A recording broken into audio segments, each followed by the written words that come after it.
Okay, calling to order the Carson City Planning Commission meeting of November 15th, 2022. Can I get a roll call? Chair Wiggins, Present. Vice Chair Preston, Commissioner Borders, Here. Commissioner Eswine, Commissioner Kilgore, Commissioner Lloyd, Commissioner Perry. A quorum's present. Thank you. Let's move to the Pledge of Allegiance. Please rise. I Pledge allegiance to the flag of the United States of America and to the republic for which it stands, one nation under God, indivisible, with liberty and justice for all.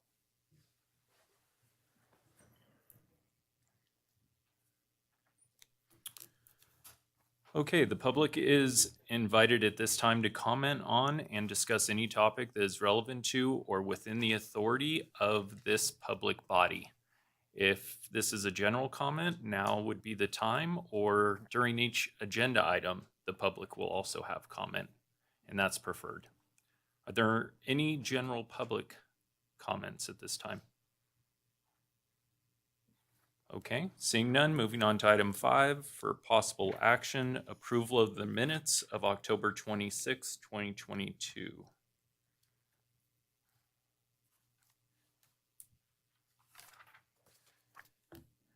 Mr. Chairman, Yes. I'll make a motion that we approve the minutes of October 26, 2022. Can I get a second? Second by Vice Chair Preston. All in favor, say aye. Aye. Any nays? Seeing none, motion passes.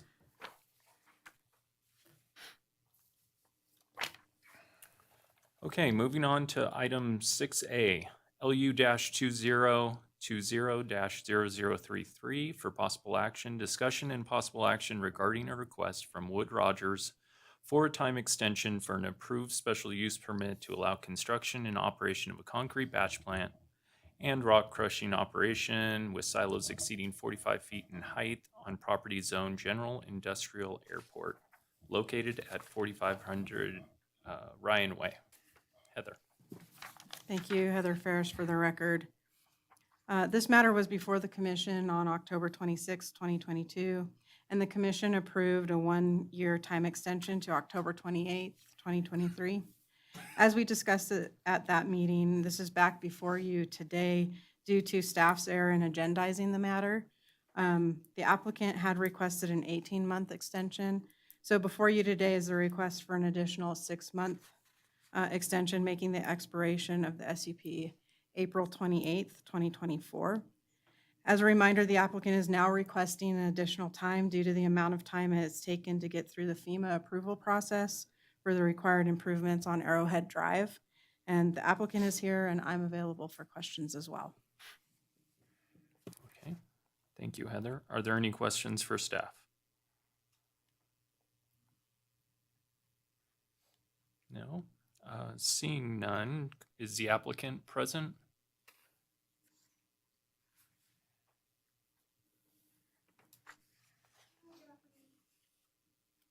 Hello?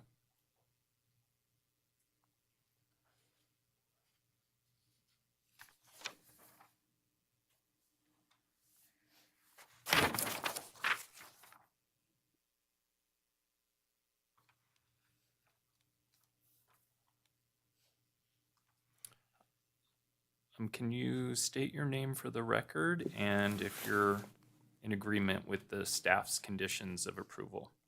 Yes, my name is Jillian Wilbrecht with Wood Rogers for the record, and yes, we agree to the conditions of approval as stated in the original SUP.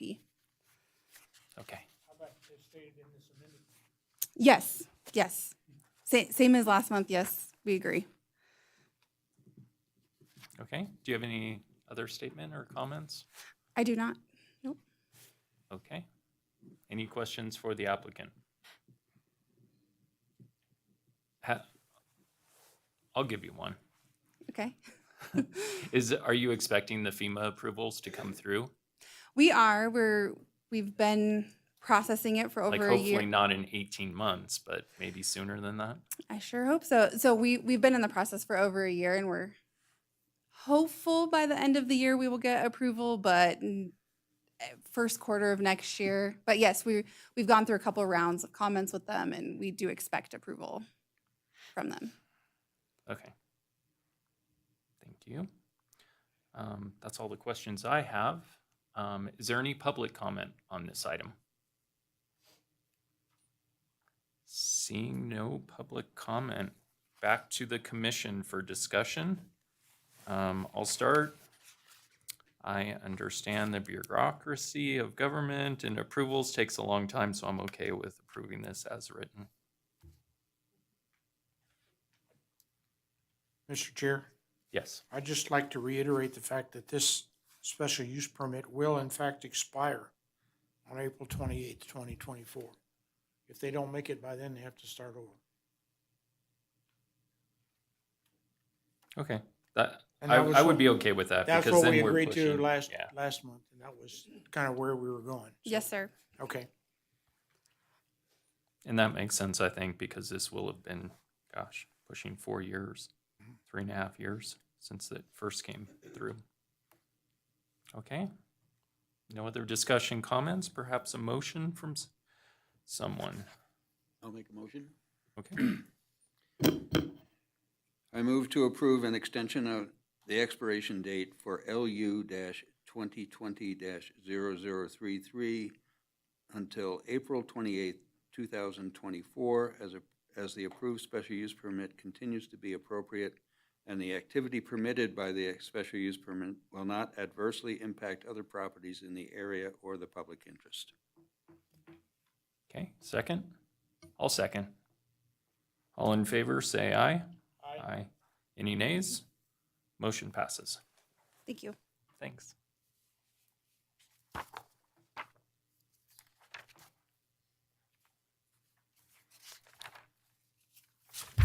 Okay, moving on to item 6B, LU-2022-0433 for possible action, discussion and possible action regarding an application from Jennifer Sid for a special use permit to allow a beauty salon on property zone general office located at 603 East Robinson Street.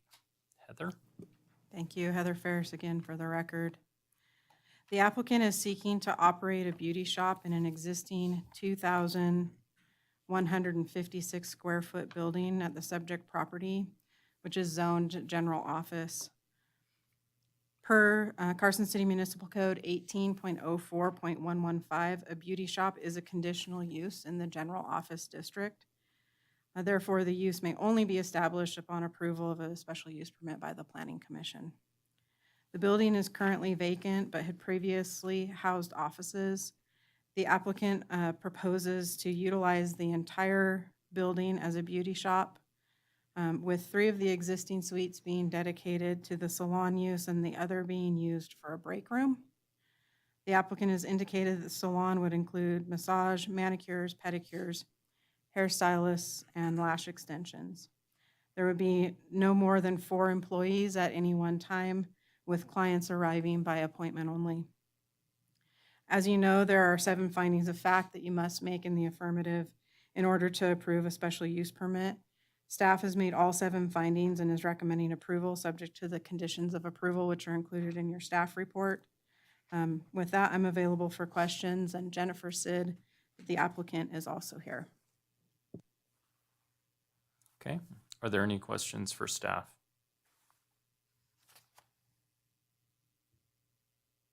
I have a question. Are we being asked to do a variance or something regarding the parking, or is the parking not? So parking, as I'm sure you are all aware, parking is, an alternative parking standard is something that can be considered by the director. The director has reviewed their request for an alternative parking standard and approved that. That's outlined in the staff report. If you want me to go over the specifics of that, I can. I just wanted to clarify that it had been considered. Thank you. Any other questions for staff? That was my question also, is how did we arrive at the parking standard? We're using the alternative standard that the director approved? That's correct. Okay. And how many parking places do we end up with? There would be 4 on-site parking spaces utilizing tandem parking in the Yeah. driveway and 3 spaces along their frontage Okay. on street. Okay, any other questions for staff? Those answered mine too. Oh, go ahead. This is not really pertinent to this particular application, but why is this address Robinson Street when the front door faces Anderson Street? I don't have an answer. I'm not, planning's not involved in addressing.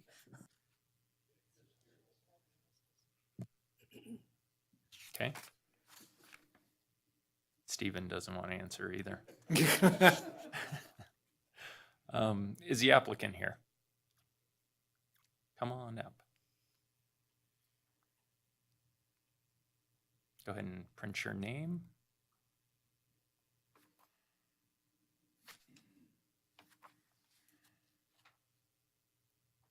And state your name for the record, and are you okay with the conditions for approval? Yes, I am. What's your name? Jennifer. Sorry. You're My Jennifer. name is Jennifer Sidneys. Okay. Your agreement with all of these, what are the things you're gonna do to help mitigate the parking? So, I'm willing to have my husband drop me off, so we'll have an extra space. We usually, all the ladies that are, I'm planning to add to my salon, we don't work all at the same time or the same days. So maybe that will help with the parking also. Okay. Looks like, is your hand? Do Go you ahead. lease your chairs? I'm sorry? Do you lease your chairs to those girls? No, my plan is to have my own suite. I Yeah. always want to have my own salon. I do the eyelash extensions and the hair, and 2 ladies do the manicures. They don't do pedicures, just manicures. And so they will have another suite. So that's, and then another lady will have a suite for massage. So we'll all be separated in like the rooms, but so it will be just the 4 of us. Yeah, but as Yeah, far as a business model goes, those girls are gonna lease that space Yes, from exactly. you. Oh, yes. Okay. Yes, I'm sorry. All right, and then you're gonna set the hours so that or it's gonna be by appointment or whatever, so you Yes, don't. it is. Uh-huh. Okay. I've experience in salons, thank you. Oh, sorry. Okay, that's all. Okay. Any other questions for the applicant?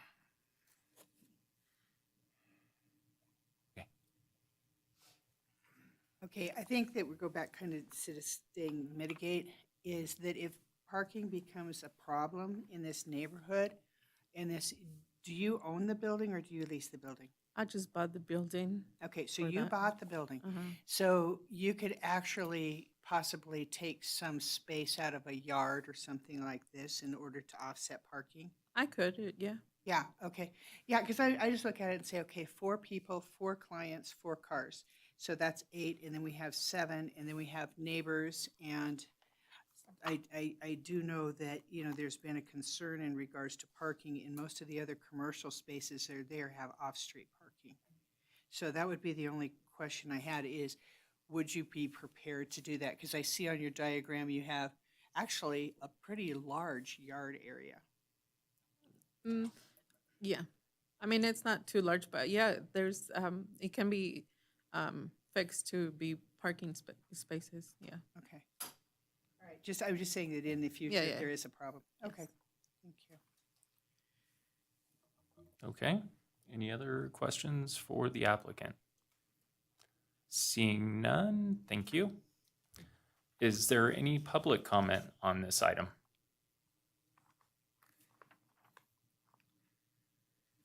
Seeing no public comment, bring it back to the commission for any final discussion or perhaps a motion? Mr. Chairman, Yes. I'd like to acknowledge that we did get some public comment written, and the fact that the biggest concern is in the parking. And I share Commissioner Preston's concern. I'm counting 8 cars and 7 spaces. It has the real potential, I think, to be a problem. That's not to say that we shouldn't go forward, but I think we ought to be prepared for, maybe having to be real creative to find some parking places around there. Maybe your girls can carpool. Yeah, that's what we were saying, yeah. So, Okay. Sure, come on up. If you take a look Go, on go the ahead map. and print your name and then state your name for the record. Okay, my name is Armando. No, Cid. no, no. One more push. There you go. Okay, my name is Armando Cid, his husband, her husband. And the comment is that the other issue that I found when we bought the building is like, there is a stop sign for the bus that they basically taking away 3 spots. So I don't know if it's any way that move that stop bus to another street but that's our problem, you know? Okay. That's good information. Thank you.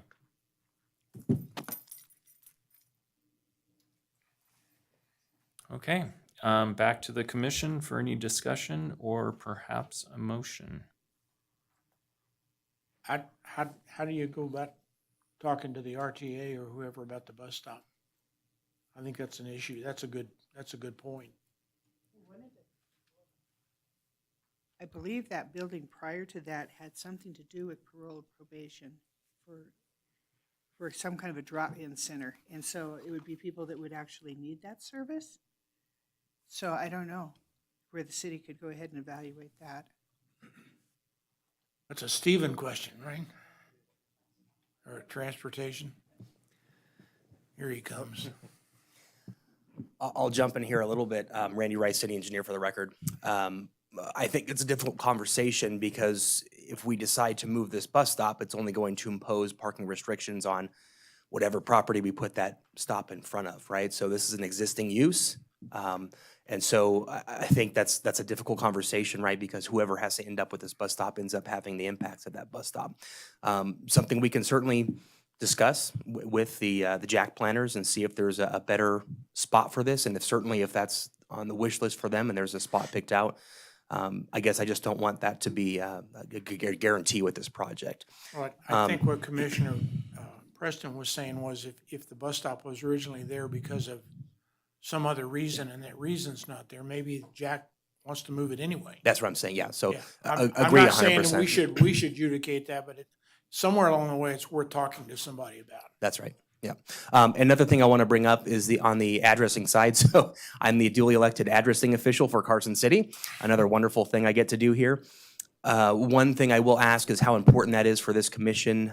We do look at addresses from time to time, and if it is an important factor, we will send out notices and change addresses because of antiquated, policies or however this got listed with the Robinson address. The one challenge I do hear in the complaint, I do hear a number of times, is the cost of doing business with the address change. You have business cards, letterheads, email addresses, accounts, and things like that. It's very frustrating for businesses. However, if this is a new business and they were amenable to that, I could try to expedite that change, and we could move forward with an Anderson Street address if that was the desire of this planning commission. As a point of knowledge, what is the driving factor for where an address should be? Is it frontage? Is it front door? What is it? Yeah, my recollection from code is that it's the front door is the addressing side. Yeah. Thank you. Yeah, we're fine. Thank you.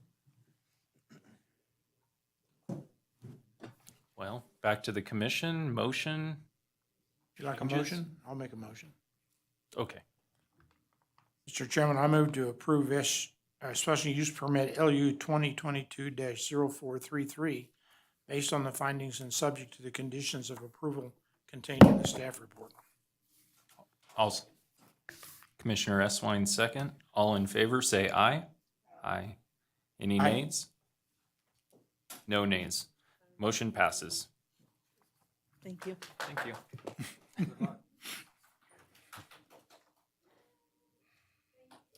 Sure.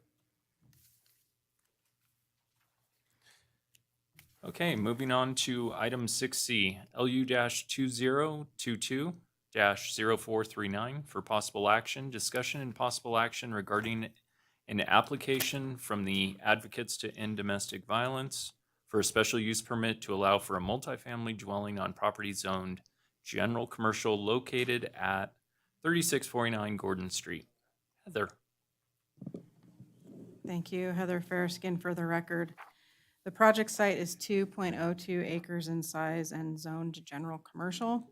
The applicant proposes to construct a 6-unit multifamily apartment complex per Carson City Municipal Code 18.04.035 subsection 3. A residential use is a conditional use in the general commercial zoning district and therefore requires a special use permit, subject to the supplemental standards which are included in Division 1.18 of the development standards.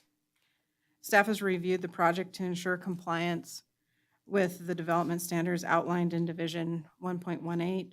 There's no maximum density within a non-residential zoning district subject to meeting the height, setback, parking, and open space requirements. The overall design concept is a single-story sixplex with a mix of 1 and 2 bedroom units, on-site amenities including on-site storage for residents, and open space areas for play, gardening, and a walking path. Parking will be provided on-site. A minimum of 15 spaces is required. That's a ratio of 2.5 spaces per unit. As designed, the project will provide 20 spaces.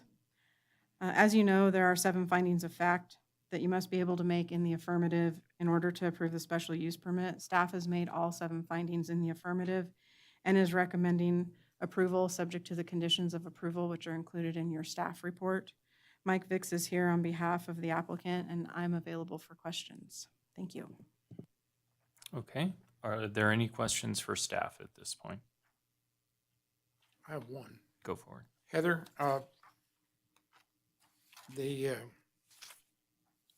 the fire department report says that the buildings need to be sprinkled, and we typically have that as a recommendation of approval, and I didn't see it in here. Is this gonna be one of those, because it's in the code, they have to do it? That's correct. Okay. Yeah.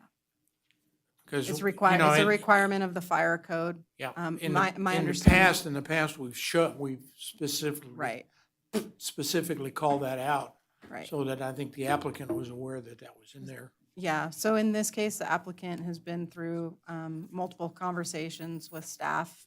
They're well aware of what the requirements are. And as we've discussed several times before, we're trying to get away from not including conditions of approval, which are already a requirement of the code. Okay.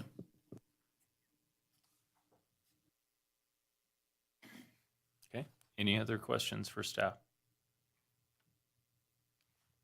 Seeing none, moving to the applicant. Could you state your name and if you're in agreement with the conditions for approval? Yes, this is Mike Vicks, Monte Vista Consulting, and we've reviewed the conditions of approval and agreed to those. Okay, thank you. Do you have any other thing you'd like to add? We prepared a brief presentation if you guys would like us to go through it. It's a little bit reiterative, but happy to present that Sure, and we could field take a couple any- minutes. We're ahead of schedule. and happy to answer any questions you may have about it, the project. Okay. Have you done a project like this before? I've done a lot of multifamily projects, a lot of storage projects, both here and in Reno and Sparks all over. So yeah. I meant kind of for this type of charity type thing or type of setup, I guess, I've for either done a the lot of- advocates or, I haven't done anything with advocates Okay. before. Okay. No, but, so, are you in charge Go. of clicking or am I? Okay. you can get closer to the mic too, so we can Sorry. hear you. All right. We'd like to thank you guys for hearing our presentation. Again, I'm Mike Vicks with Monte Vista Consulting. We also have Lisa Lee from Advocates here if you have any questions for her, and Reese Williams from Foreign Gray Studio, who is the architect on the project, and they are both available for questions if you have anything pertaining to them. This slide is just kind of a summary of where the project is located. Heather covered that already pretty well, so we can probably skip that. The zoning, again, master plan designation, and general commercial. This is a residential use, so requires a special use permit. These are just some project parameters. Again, the density is relatively low compared to, well, there's no maximum density, as Heather stated, but 6 units on this project is not significant. What we are proposing is in the future, I guess we're not proposing, but leaving space for in the future is a potential expansion on the west side of the site. So that's why you see all the development kind of proposed on the south and east sides of the site. Is that why there's more storage units than there are shelters proposed Yes. at this point for the anticipated extra? Okay. Exactly. Here's a landscape plan, kind of a general site plan. As you can see, there's going to be a significant amount of landscaping and kind of and garden area, as well as to the back, potentially some vegetable and gardens, et cetera. The goal of this facility is to provide a nice, calm atmosphere and refuge. So the next slide shows some of the architectural renderings. Those are a lot more exciting than the civil stuff I typically draw up. And some of the benefits, it provides safe housing and a place of refuge for survivors of domestic violence. It's aesthetically pleasing. It will provide a transitional buffer between some of the more intense commercial uses to the north and the residential uses to the south. Additionally, the site has been a site that's been utilized for dumping, et cetera, in the past. This is going to clean that up. And we actually, in your application packet, you'll see there's a letter from the sheriff in support of the project. And so this should, be a general benefit to the community. So again, to get at our last slide, we have reviewed the conditions of approval and agree to them, and we request your support for the application. More than happy to answer any questions you may have. Okay, thank you. Are there any questions for the applicant? I have just one question. This is transitional housing, right? It's not proposed to be a permanent residential facility for any particular individuals or families. Oh, I'll defer to Lisa on that. She's. You can just push that. Lisa Lee, Director of Advocates in Domestic Violence. And no, it's not going to be permanent housing. We've designed it, though, that it could be down the line if we didn't have a need for it. Hopefully one day in the future, you could convert it into regular apartments. Probably hoping that you will never, Hoping, hoping that you could make it into regular apartments. yes. Okay. Commissioner Borders? Can you go back to the site plan a minute? Okay, this part of the project includes the 6 buildings, the 2 parking lots, and the 14 storage rooms? Correct. Okay. So you're going to pave that other parking lot, that's kind of grayed Oh. out. Yeah, this is a landscape yeah. exhibit, and so. Yeah, and but, I understand yeah. that, so that's Yeah. okay. What is the purpose of the storage? If this is temporary housing or temporary place for somebody to stay, what do they need that size garage for? When we designed it, we wanted to have a buffer between our property and Mr. Millard is going to build some 5 buildings behind us. So we wanted a buffer to begin with.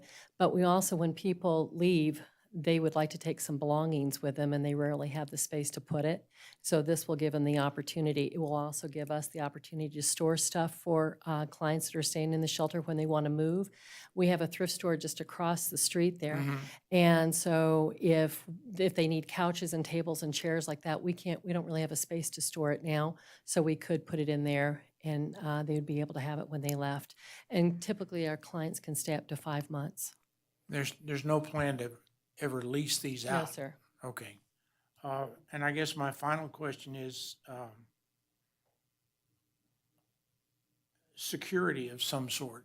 You know, the people that are gonna be there are gonna be vulnerable and they're gonna be We put- traumatized. How do we make sure they're We have okay? fencing, we have masonry fencing all along the east side, and it's going to run along the south side behind the storage units, and then it butts up until concrete walls that are already there, and then we will have security fencing around the front. It's going to be very decorative, so you're not going to really notice it. Will it be gated? Yes.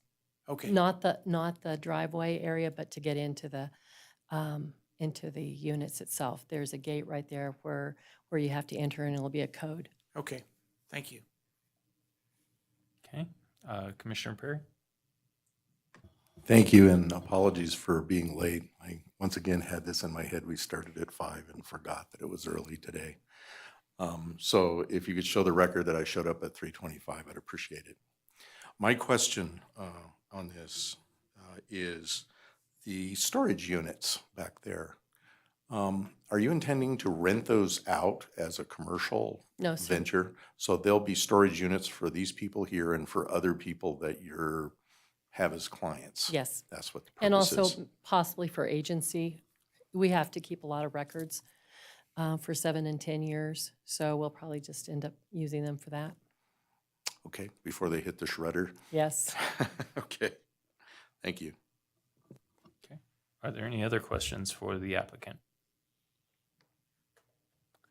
Seeing none, we'll move on to public comment at this time. Is there any public comment on this topic?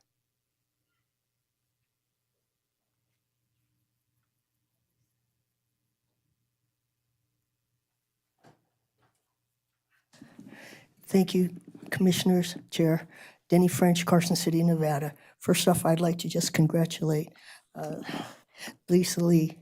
She's amazing. I had the opportunity to work with her as a staff person at the thrift store where it was originally located. The next thing is that it's so needed. This is just a real important thing, so I really appreciate your consideration on this. Thank you very much. Okay, thank you. Is there any other public comment on this topic? All right, seeing none, bring it back to the commission for some discussion or perhaps a motion. Yep, Commissioner Preston.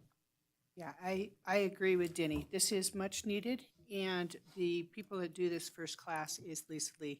I actually worked with her on another project with the state where she had housing, the temporary housing, and I'll tell you what, the properties were immaculate. And so this, like you said, this will actually be a stellar addition to our community, so thank you, Lisa. Okay, any other discussion? Or perhaps a motion from our last commenter? I move to approve the special use permit LU 2022-0439 based on the ability to make the required findings and subject to the conditions of approval as outlined in the staff report. All right, and a second?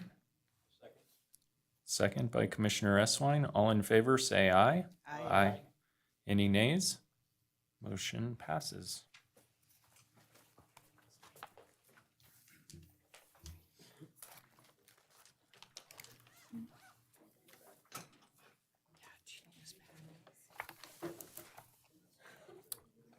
Yeah, because I mean, that's a lot of money. We'll give you a sec to move on out if you're Hey, kick it. Yeah, you can. Jerry, do you want to ask him if he wants his back? That's a lot of money. Yeah. Do you guys want your paperwork back at all on this? These big packets for anything else or? I don't know, those are $100 a piece, so you I know. If we could do digital, that would be amazing. We'll take them if you guys don't need them. Yeah, if you want to, sure. Thanks.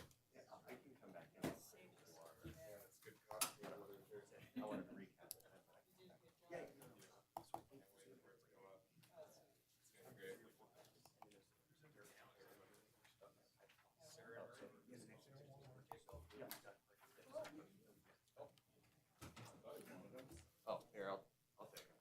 You just, you're not supposed to hand stuff out. You're supposed to give it to staff. I mean, you're practically staff. We see you every month.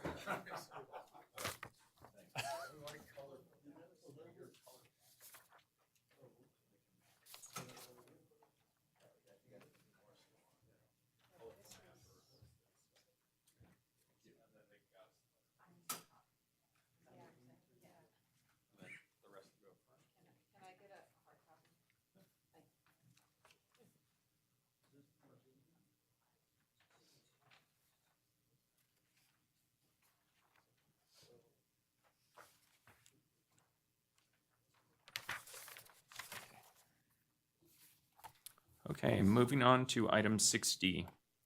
ZA-2022-0403 for possible action. Discussion and possible action regarding an application from Will Adler on behalf of Green Thumb Industries for a recommendation to the Board of Supervisors regarding an ordinance adding marijuana retail stores and medical marijuana dispensaries to the retail commercial use district and amending the location requirements for medical marijuana dispensaries and marijuana retail stores in the general commercial and general industrial use districts. Heather. Thank you, Heather Ferris, for the record. As we've discussed several times at recent meetings, the Board of Supervisors adopted an ordinance in 2014 establishing regulations for medical marijuana establishments. The ordinance included the requirement for a special use permit and limitations not only on zoning districts within which these establishments can be placed, but also the specific section, township, and ranges in the city where they may be located. These locational requirements were added to the ordinance at the Board of Supervisors' first reading to address the concerns that were raised by the members of the public regarding the ability to locate in areas that are more residential in nature. Following the approval of the recreational marijuana in 2016, the board adopted regulations in 2017. The regulations for recreational marijuana establishments essentially mirrored those for medical marijuana. Medical marijuana dispensaries and marijuana retail stores are allowed subject to a special use permit, as I said, in the general commercial and general industrial zoning districts within specific section, township, and ranges.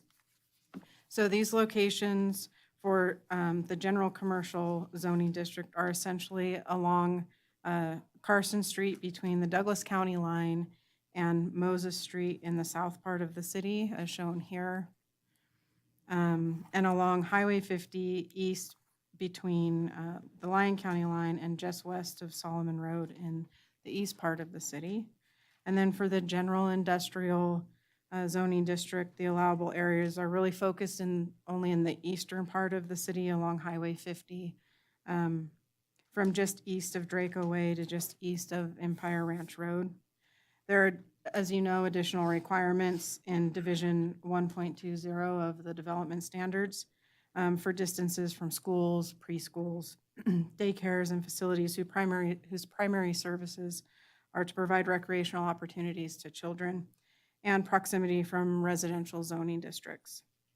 So with the recent adoption of the ordinance increasing the number of allowable marijuana retail stores in Carson City, the applicant believes the original concerns of the Board of Supervisors in 2014, which led to the current locational criteria, are no longer relevant, and the applicant has requested an amendment to Carson City Municipal Code Title 18 to modify the locations in which marijuana retail stores and medical marijuana dispensaries are allowed. So before you today are two different options from the applicant.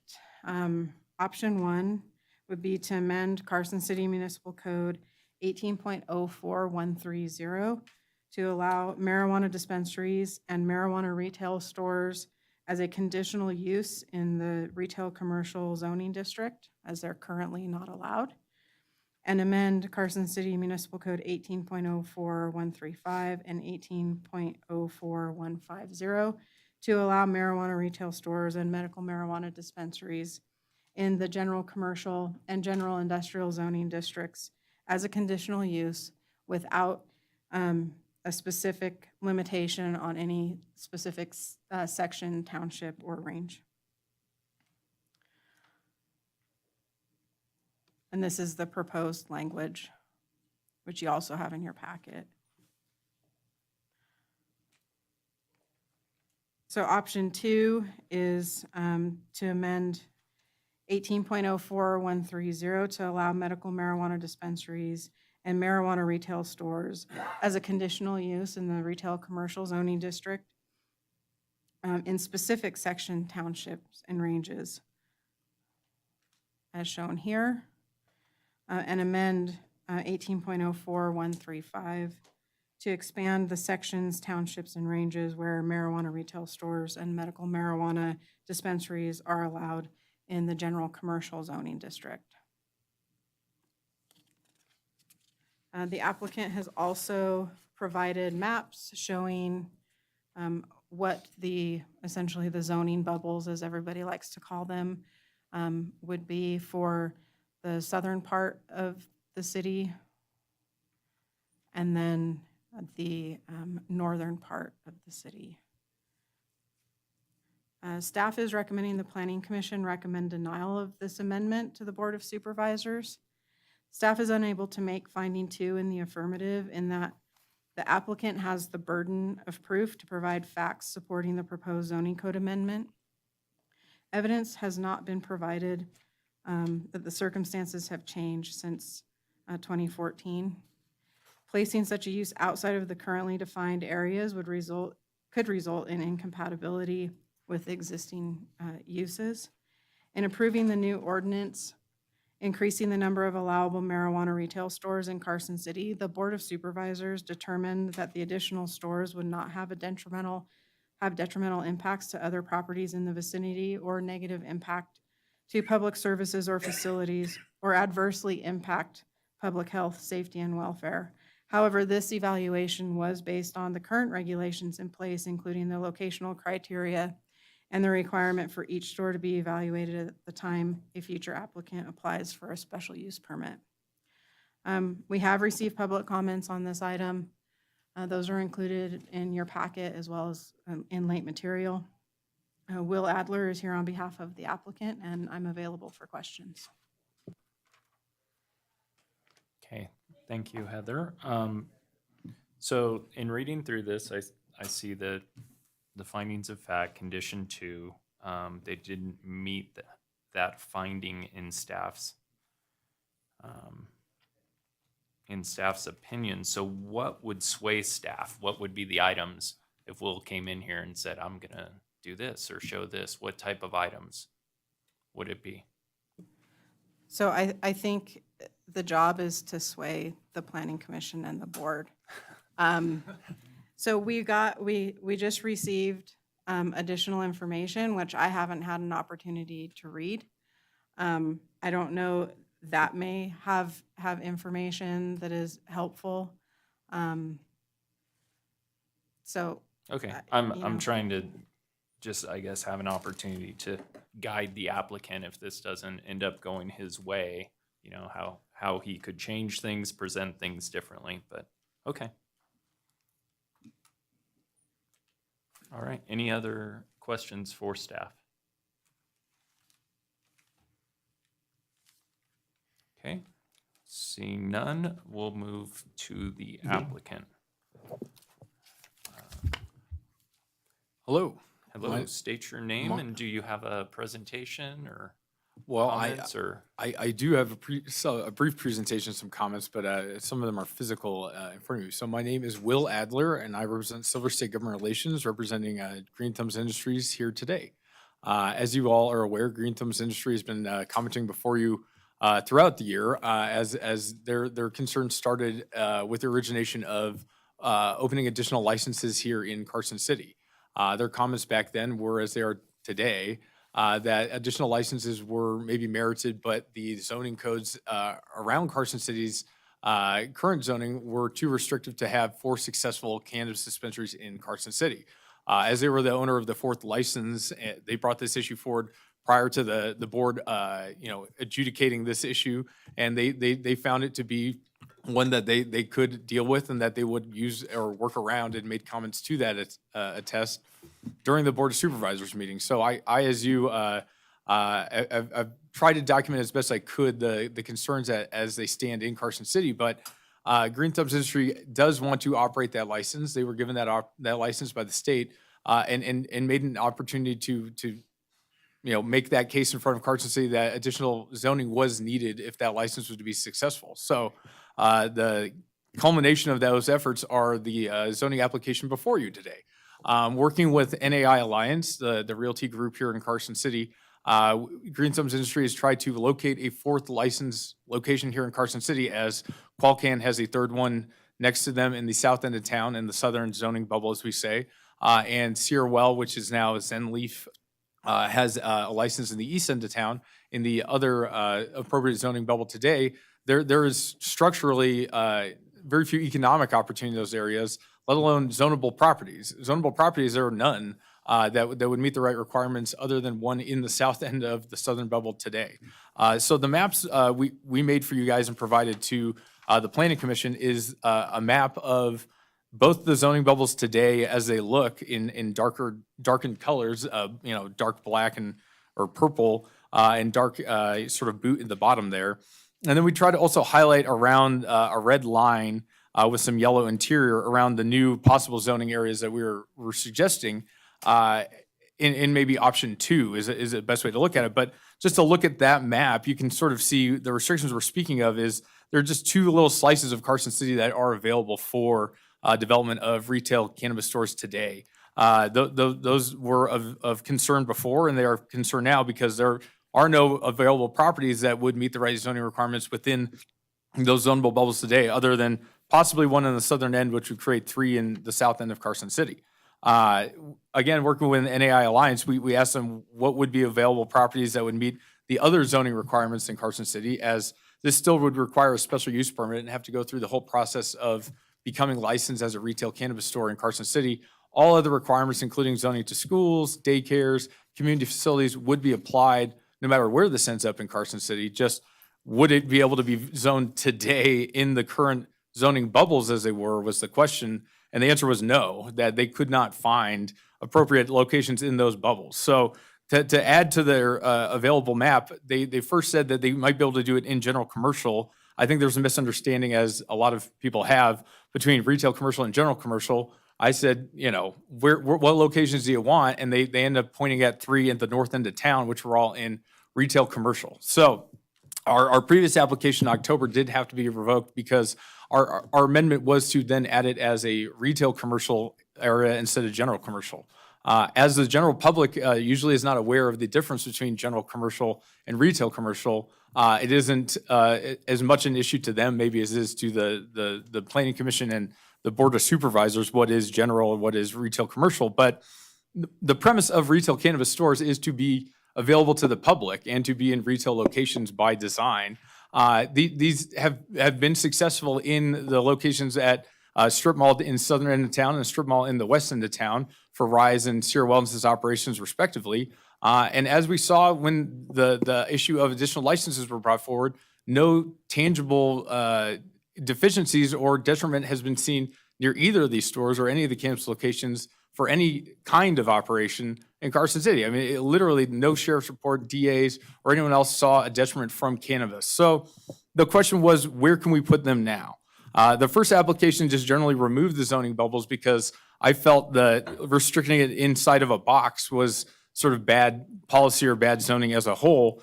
But I do understand sort of the premise of knowing where you put cannabis in Carson. So the idea of saying put it anywhere is less comfortable maybe than saying locate an area that has available property and we will zone it there. So the Planning Commission directed us to do so, and I produced two maps now, or two written proposals that come with maps. One would just remove the zoning bubbles outright, but the second map, which I'm more partial to now after putting all the time into it actually, would create a second zoning district that mimics the one contemplated by the 2014 Board of Supervisors that does restrict it to retail commercial and to the limited township areas of retail commercial where it would be usable. Areas of the map that we don't include aren't included for good reason. I mean, there's a school in some of these areas. There's a daycare in other areas. There would just be residential abutting most of these areas. So we did try and micro it down to the minimum amount of space possible that would have appropriately zoned properties. Within this map, there are 4 locations available in Carson City that could house dispensaries that we've had a talk with all those landlords on. Of those, we are not sure any of them will take us, but we think 2 of them possibly would allow dispensaries in their properties, allow a lease to a dispensary group. So to say the least, there is an extreme limitation on available properties in Carson City for a retail dispensary. Those properties are not available currently today, and without some sort of zoning change, the inflexibility of the current zoning would restrict all operations for GTI's process. So I know that this, is coming sort of piecemeal or developing as we had to change the petition, or change the amendment. But as you can see sort of in the letter from NAI Alliance as well, it is one that had to be changed. There was a serious lack of properties, and the zoning bubbles, as they also mentioned, are the restrictions around that. But Carson City could have 4 dispensaries. The Board of Supervisors said they would like to approve that. It is just on us, I suppose, to show the need to get additional locations to put them. But as it stands, either map as written up or either zoning request, the full removal or the isolated request would meet our requirements and provide that relief. So I suppose I'm asking the Planning Commission which one they're more comfortable with, or to have some discussion on it maybe, because either would suit our purposes and be appreciated. But to simulate the 2014, style of zoning works for our purposes and does limit the exposure for the rest of the city. Thank you. Okay, that leads me to my first question, and this is to either Will or staff. Other areas, Clark County, Washoe County, other towns, what type of zoning are they doing and/or zoning restrictions that you know of? Well, first of all, I want to start out by saying tip of the hat to Todd Reese, because he actually identified one thing I said last meeting, and I did put a zoning bubble on our real estate team for gaming properties. That is actually not a restriction for under 100,000 person counties. So I did want to mention that out loud as well. So tip of the hat to Todd Reese. But even with that, we still didn't find any new properties. But restrictions that have changed at a state level, that was the only one that was the gaming one. Reno and other larger municipalities had to implement that. But what we've seen in those areas more restrictively have been drug abuse centers or drug recovery centers and places like that. They've identified not just community facilities or daycares and things like that, but drug rehab facilities and other locations should also be ID'd for additional zoning barriers because, like you wouldn't put an AA meeting next to a bar kind of ideals. So some of those additional zoning restrictions have been put in place, but there's not been a regional zoning or a district for cannabis sort of zoning other than, put it in general commercial, put it in retail commercial sort of zoning districts, not zoning, spaces. There was a couple spaces in the core of Las Vegas that I'm aware of that were restricted as non-accessible, but that was prior to the gaming bubbles, and those were thought of as gaming and strip corridor districts or core districts by the Clark County Commission in Las Vegas. So those were more restricted at a local level, but again, it was restricted out of there, not only into there kind of restrictions, to my knowledge. Okay, anything to add to that? I don't have anything to add. Okay. Maybe that was a long story, but maybe a simple response. So does Reno allow it in retail commercial areas except for those exclusion zones? Yes. Yes, okay. I believe almost all jurisdictions allowed in their commercial districts, just. So we might be unique in our narrowing the scope in of only these areas of certain sections and boundaries? Carson City definitely has the most detailed and limited zoning and restricted to this kind of drawn on a map kind of zoning perimeters, yes. Okay, thank you. Yep, Commissioner Eswine. Okay. When did GTI get its license? Was it before or after the adoption of the existing ordinance? So GTI got their first license under the medical marijuana provisions. This second license that they've received that we're talking about today, they got after the restrictions were in place because they were in place at that time. They didn't apply for that license, to be clear. They got it through acquisition. A group called Essence applied for that license, received it under the 2018 application period. So I think it was awarded in 2018. Okay. I guess the other a comment that I would like to make is that, maybe Reno and Vegas and Carson City all have, their own ways of regulating marijuana facilities. But I'd also like to point out that there are several counties that have said no, period. Yeah. So we should take that into consideration too. Correct, yes. Okay. Commissioner Preston? I think one of the questions that we need to put out here is that you need to identify something before February of 2023, otherwise the license is gone, correct? Correct. I was at the Cannabis Control Board today, and that did come up, that these licenses were given a one-year extension. They were due to be operational by February 2022, but the operational date today is now February 5th, 2023. And then they maybe not need to be open operational, but need to show significant progress and essentially a plan to become operational by then, or the license will be taken from the state, yes. That to be more clear even, that would be the identifying of a tangible property, saying, we have it under lease, and truly having a path towards operations is needed in the near future, or we will not be able to make that argument to the state of Nevada, I believe.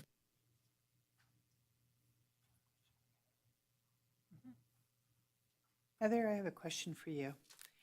Okay, let's go back to the last marijuana facility that's out there off of Cochise. That land out there for a long time was zoned as residential 1 acre. When we changed that to multifamily and retail commercial, that was several years ago. What is the designation for the current one at the end of Cochise?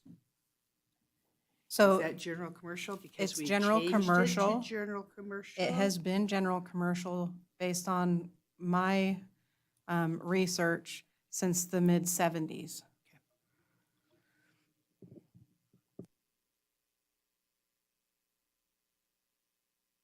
Okay. Any other questions for staff or the applicant? Okay. Let's see. Oh, Commissioner Perry. Will, thanks for the new maps.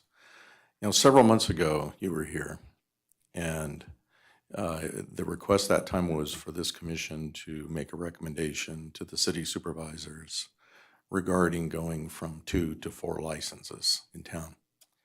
And at that time, you were opposed to that. And the basis of your being opposed was that there wasn't enough business for more than 2 licenses. So what all of a sudden has changed? Will Adler for the record.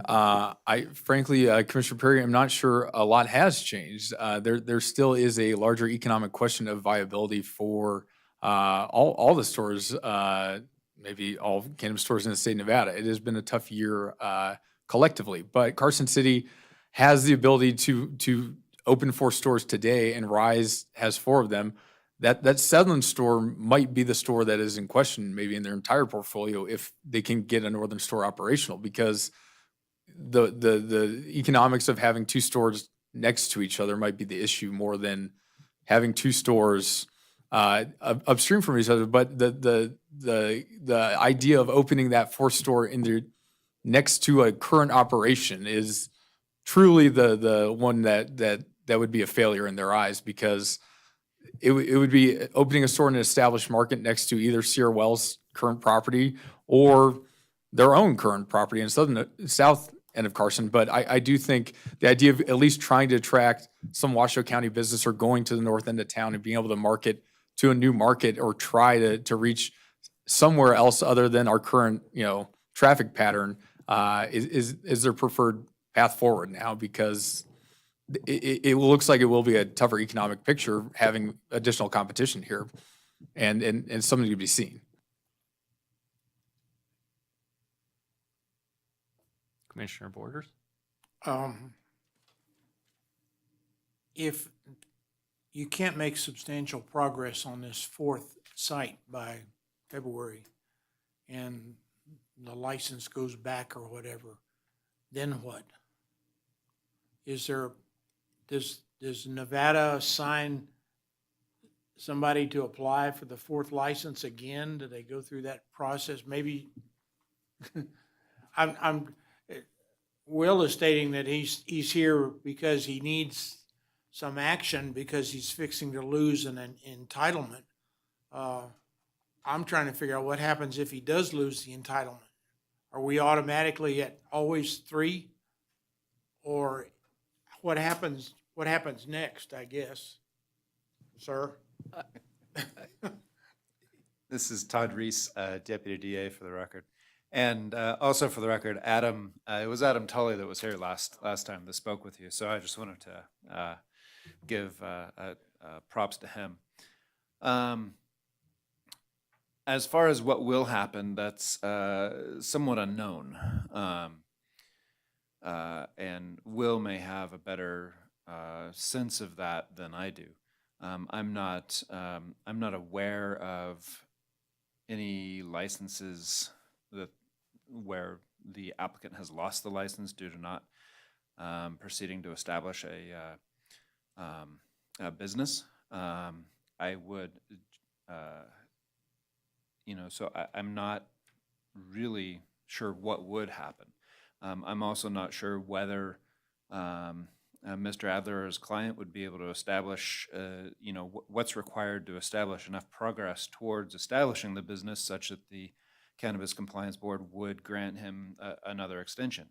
I'm not sure where that stands, but that's pure speculation really on my part. As to what would happen if the license was forfeited and taken back by the Cannabis Board, I'm not sure what would happen as far as it being reissued or not by the Cannabis Board. At some point, the Cannabis Board would have to open up applications again, and there would be an application period, and then the Cannabis Board would decide who got the license. But all of that's very speculative. I would be frankly shocked if the Cannabis Board were to open up licensing just for one license. I know at some point the Cannabis Board is going to have to do a market study within the state of Nevada to figure out if sufficient licenses have been granted or not. And I don't know really where that stands or when that would happen. Okay. Well, it just seems like that Mr. Adler here is urgently trying to get something done because he doesn't know what's going to happen in the future, and we don't know what's going to happen in the future either. So, no, we don't. I sympathize with you. Yeah, it was sort of an ultimatum with an unknown at the end, sort of as they described it, as they said, you must get these operational, and then they gave us this 1-year extension last year due to COVID and other restrictions. At this whole time, Carson City's operations were thought to be one license for Rise GTI during that time period, and then the change to 4 licenses happened, right? So that became a precedent of theirs to get on it and find a property, and now they're looking around and not finding any, and a little bit worried about that, to be frank.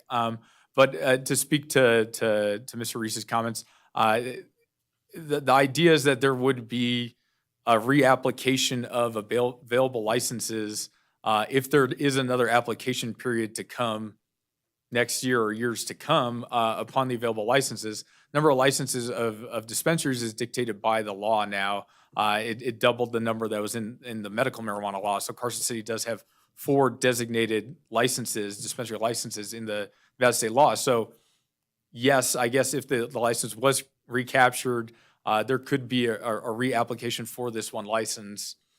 Again, theoretically, depending on if the market study proves and everything else that, you know, that he previously mentioned. But that's down the road. But again, that's something GTI does not want to have to face, because to reapply for a license that they have today because inability to use it would be quite frustrating, to say the least. Thank you.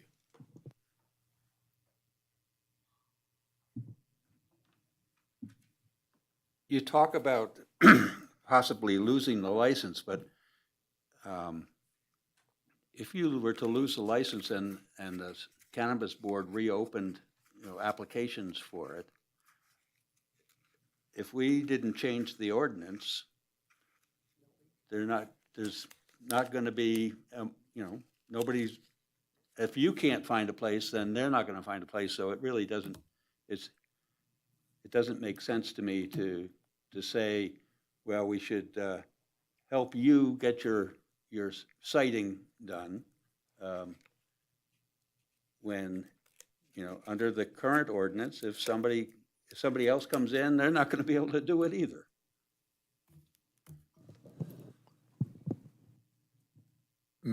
Will Adler, for the record. I appreciate that comment and that perspective, possibly.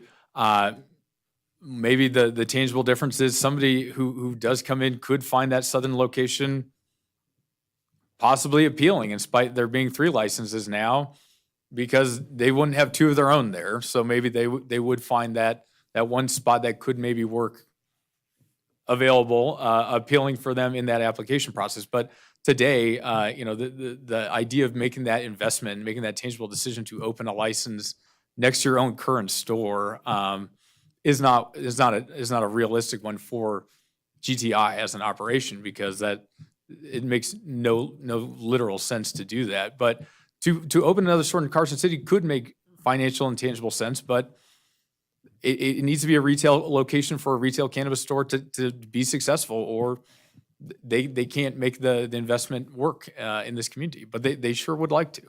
Thank you.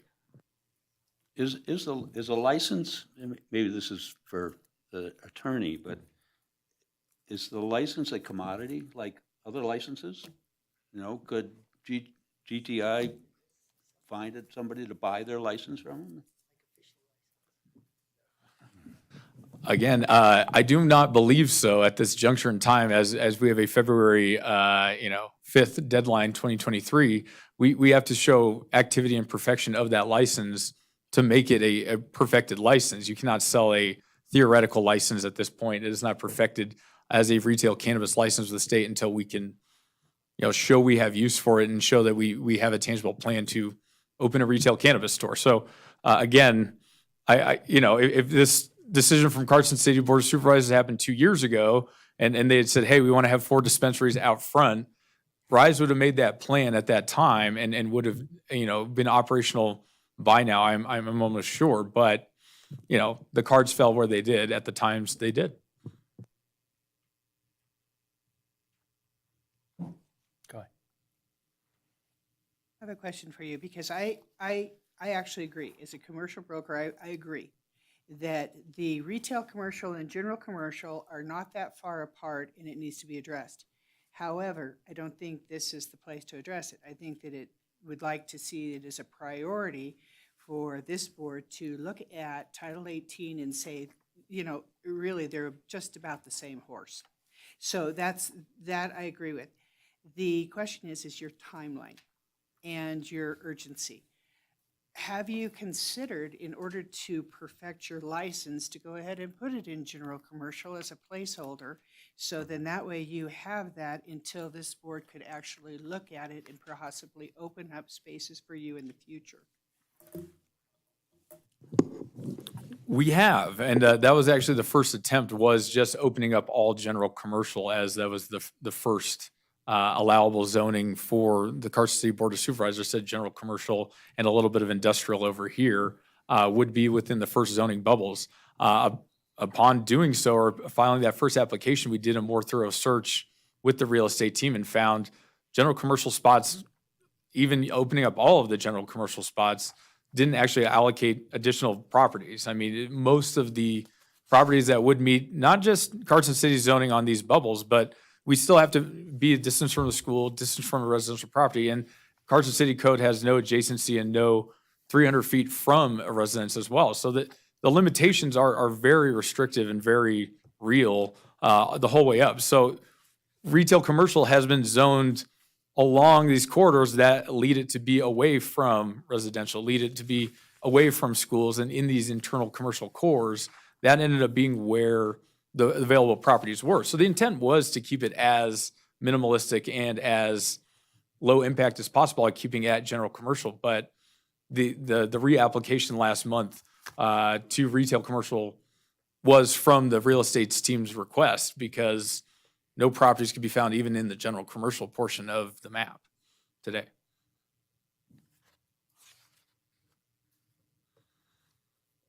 Okay, any other questions for staff or the applicant? All right, you probably want to stay there, Will. We'll move on to public comment at this time. Thank you. Commission Denny French, for the record, Carson City, Nevada. I've heard several things today. We don't know what the future is going to come up with. The term bubble, the fact that we were hit on our heels as a public, I was, that I voted for one thing. The Board of Supervisors did a quick switch on us. Now we're hurrying to find out how to zone a very problematic piece of real estate, life. It has restrictions on it that most places don't as a retailer store, all the different considerations. And I would like something a little bit more set as far as our basic master plan. Title 18 is in flux. We didn't have time to prepare for this. Perhaps we would have zoned it in years ago. Oh, we're going to put hey, these are little delicate areas, or areas that we have to keep away from schools. These are areas that we've done that with a lot of contractual things and industrial, but we didn't do it with marijuana in mind. And so we're sort of in a spot, and the people that are having the licenses, but having the license doesn't give you license to just build where you want, no matter what it is, whether it was a house or a factory. You have to stay in those guides. If they can't find those areas to facilitate that, then oh well. If he got, Mr. Adler had the opportunity to get it's not quite like a fishing license. You can't, I don't believe, just sell it. But he got his, or they got theirs, as it sort of grandfather rolled out to them. Whether they paid for it or what, I don't know, and I won't ask. But the deal is that maybe they're going to have to sit on it a while. I like the idea that Commissioner Preston suggested, is that look around, find some land that might in the future have gravitated towards a different zoning. But that at this time, the zoning is limited, as Mr. Adler said, and to stay within the restrictions is very important to me. I don't want, if this weren't marijuana and it were something else, I would still be saying, we've got to get some firm areas, not bubbles. We need to make some firm lines and some considerations of our flood plans, our traffics, all the different considerations that we need to do for our development. If we're going to be sustainable and we're going to have a community that's worth living in. And we've had this, you've all had this thrown on you, just sort of out of the blue. And you've been working your best at it, and I appreciate that. Now, I was late too, so I missed the one option to bring up the thing I was doing study on, so I'll bring that up later. Thank you very much. Okay, thank you. Is there any other public comment?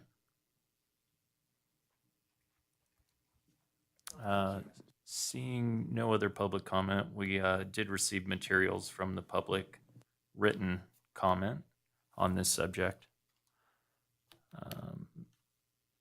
So at this point, I'll bring it back to the commission to any last questions, comments? Or Will, you got something else? Well, again, just a last comment to sort of put a finer point on it was, I do feel like, this is a continual process because the Board of Supervisors did just, up the number of licenses and got us here today with 4. But it is one where GTI has been a continually good operator and a good partner in Carson City. And it's one where they feel like they can do these operations wherever they're allowed to do them just as successfully in this town. And the idea that they'll have a new impact in a new part of town, or that they'll be an unknown entity or a bad actor, is not a realistic one, just because they were here for the foundational part of Carson City's cannabis. And that their only ask is to try and let them operate somewhere in this town. And, today the restriction is around the zoning, but they like being here, and this is one of their foundation stores, and they wanted me to convey that to you all, that this is one where wherever you allow them to operate, they will do their best and they will operate, but they would ask you to please allow them to go into, commercial districts with their commercial stores, because they feel very capable of making you proud of wherever you allow them to operate. So thank you very much. And I understand, the mishmash of this is a little much, but I maybe didn't understand exactly if we're picking a single map or if that discussion was to come. But I think the bubbled out zoning map is a pretty good representation of what's available and, what would be, their desired locations to end up at. Thank you. Commissioner Borders? Mr. Adler, I want to thank you for your efforts. And I don't think that anybody on this commission questions whether or not the people you work for have been good neighbors in Carson City. I don't think that's the issue. We're going to be faced with trying to make some sort of a recommendation, or not making a recommendation, to the Board of Supervisors on a zoning change. And it's a little bit difficult, I think, because we tend to get mixed messages also.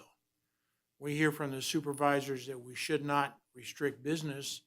However, they also tell us we shouldn't change any zoning until we redo the master plan. So that's kind of an oxymoron. So,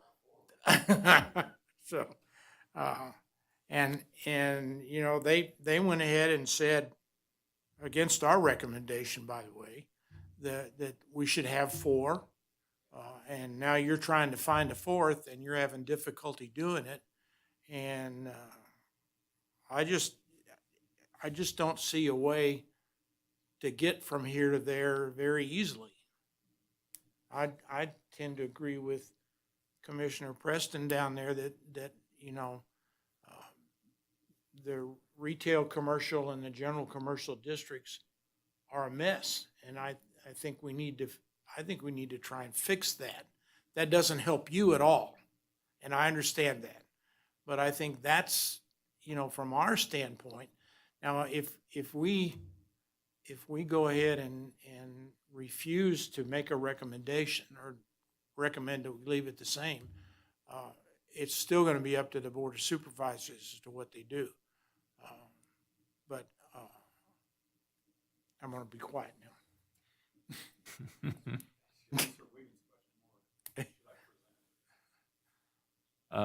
Okay.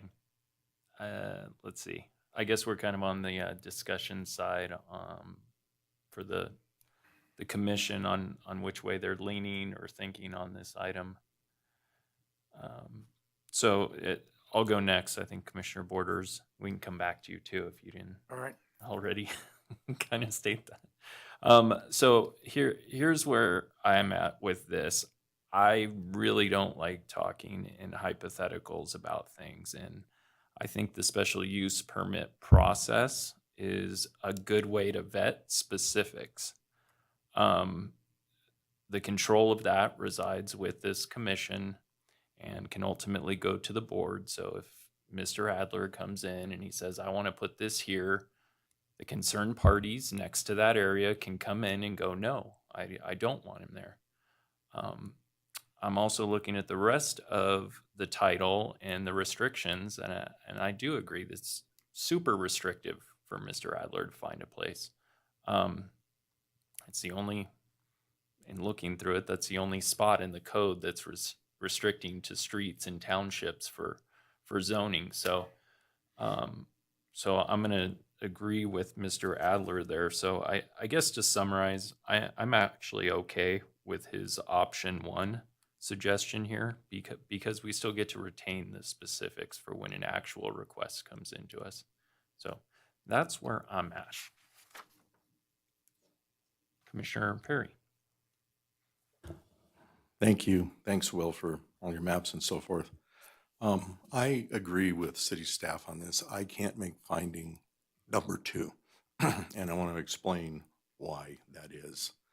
First of all, just kind of going back to where you mentioned, several months ago that there's a lack of business to justify more than 2. The public comment that we've received has been universally opposed to adding or changing the zoning code here. And some of those have been the fear that it would open up areas in the downtown area, and then the legislature would come and do the what if we're going to legalize marijuana lounges, and all of a sudden, we have something that most residents don't want, I think, downtown. And when it says in number 2, and will not have detrimental impacts to other properties in the vicinity, I talked to a few business folks, up the corridor there. In fact, I was getting a haircut today downtown and talked to somebody about what they thought about this. And while most people say, well, I'm not opposed to marijuana, when I ask them, would you like a dispensary right next to your store? They say, hell no. And I think, Chairman Wiggins has a good point there, that it is the conditional use permit that is the process by which to go through this. I don't see a compelling reason right now to change the zoning. It's worked. It's worked, adequately. We now have soon to be 3 dispensaries here in town. And, I can't get there with number 2, so May I ask I'm for denial. Actually, no, not while I'm commenting. Okay, if the chairman says you can, then you can, but I'm just stating where I'm at on this. Thank you.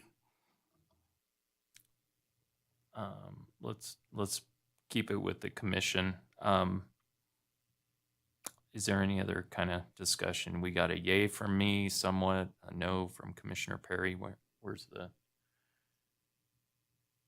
I'm going to go for the thing that I'm still of the fact that you can't go into the retail commercial. I know we need to fix that. So that's, again, I think that that's something this board needs to do. In regards to if they were able to find a location in general commercial, then it could come up before the board and we could address that at that time. If they decide they want to put something adjacent to their digital business and make it, suite number 303 or whatever, I don't know if that's a possibility.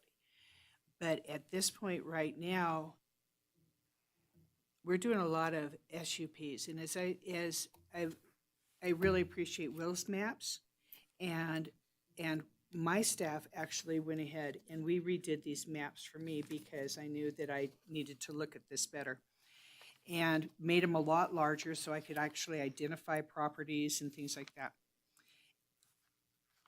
There needs to be a change as far as that goes, but we also have PUDs that are taking up big places. We have a lot of non-conforming uses that are taking up places. And until we can get a handle on this, I don't want to do another SUP in an area that doesn't comply. So I'm going to have to say no. Okay.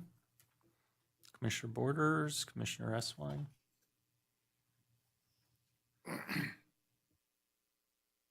Well, I think I kind of said what I was going to say, but I have to agree with Commissioner Perry that I can't make finding two. Okay.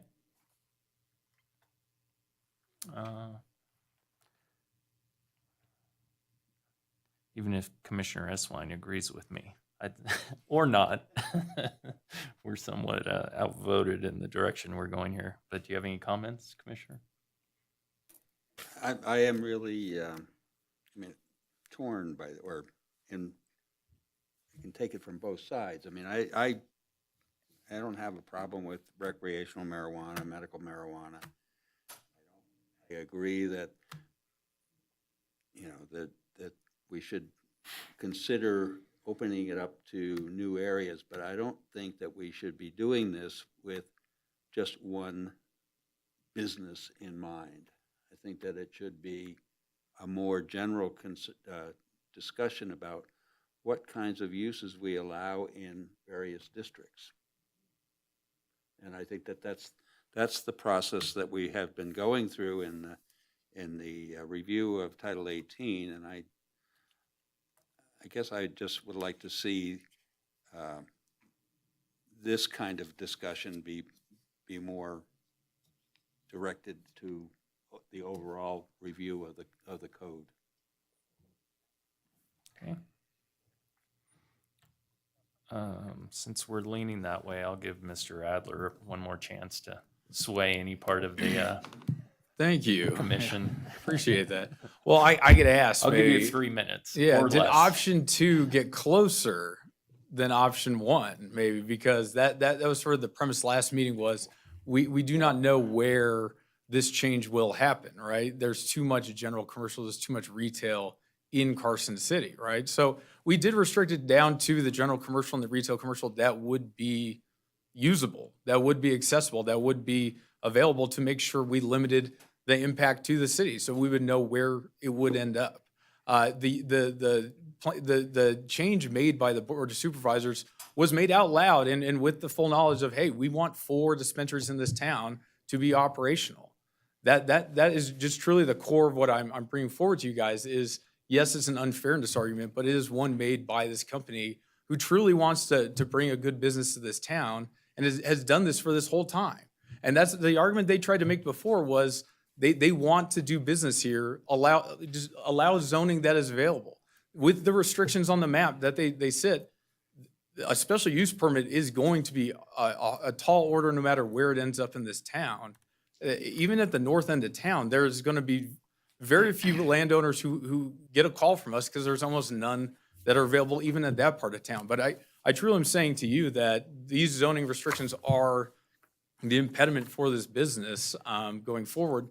And I do feel retail commercial is a logical progression in Carson City zoning as it is where retail is done. We have liquor stores in the north end of town, retail commercial. We have 24-hour gas stations. We have other uses of sin, vice, and excess right there that are exactly same usage as these with far higher impacts.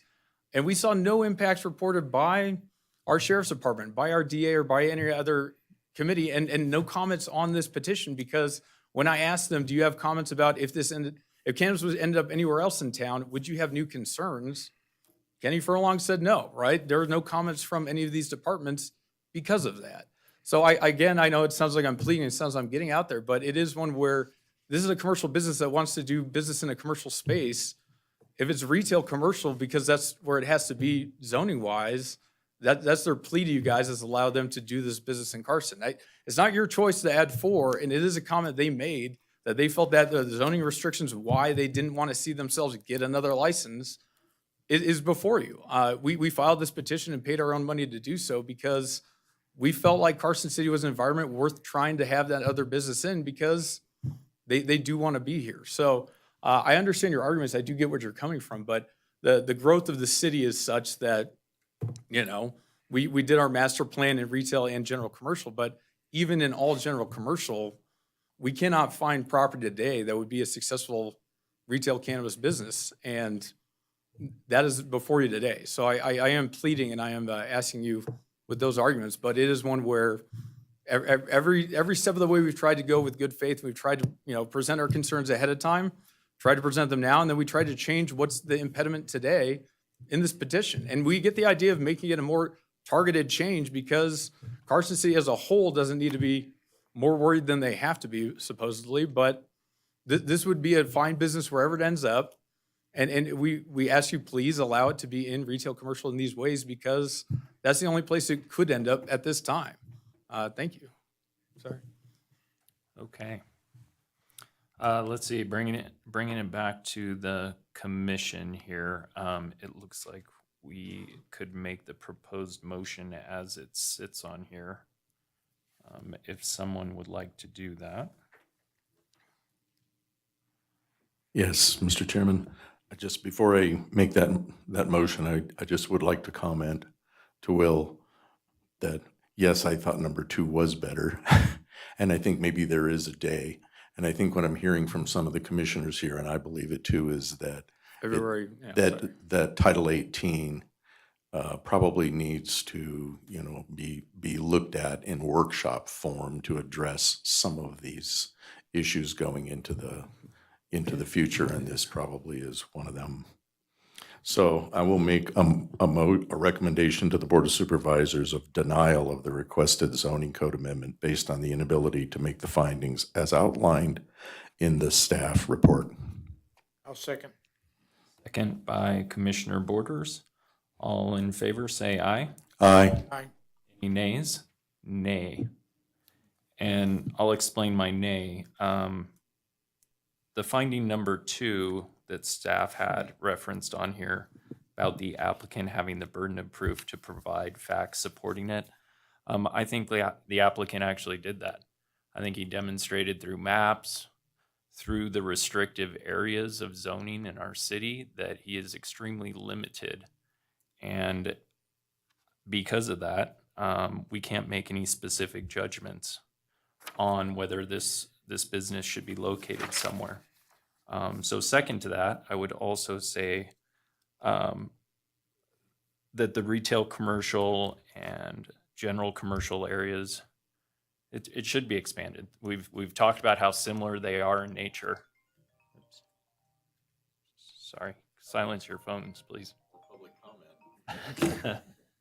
comment.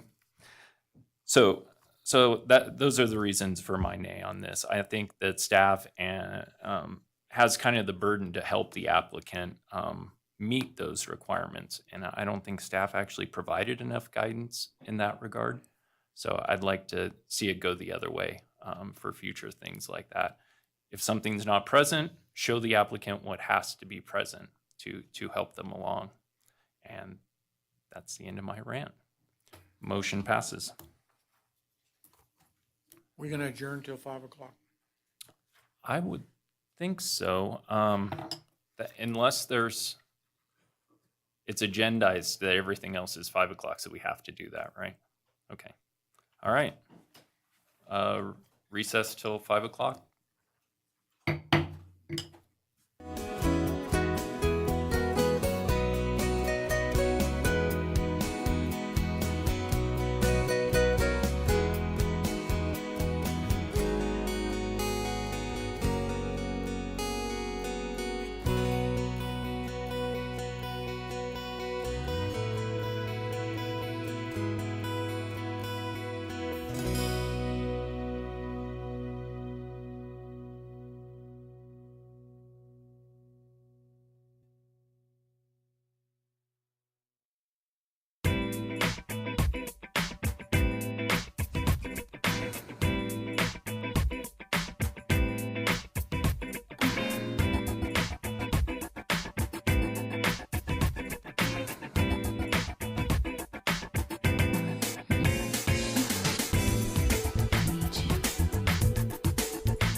Okay, calling back to order the Planning Commission of Carson City. We'll move on to item 6E, LU-2022-0435. For possible action, discussion and possible action regarding an application from Marshall Stokes for a special use permit to establish a tattoo parlor on property zoned retail commercial located at 1802 North Carson Street. Heather. Good evening, Heather Manzo, for the record. So Carson City Municipal Code requires that tattoo parlors obtain a special use permit prior to establishment. So in this case, the applicant has made application for that request at 1802 North Carson. You may remember a few months ago, we had another similar request that was before you. So in this case, the applicant is proposing to locate on the first floor on the north side of the building, so kind of opposite where the other facility is located. With this, staff was able to make all the necessary findings, and we did not receive any requests or comments from the public on this, and are recommending that the Planning Commission approve the request. Okay, thank you. Are there any questions for staff?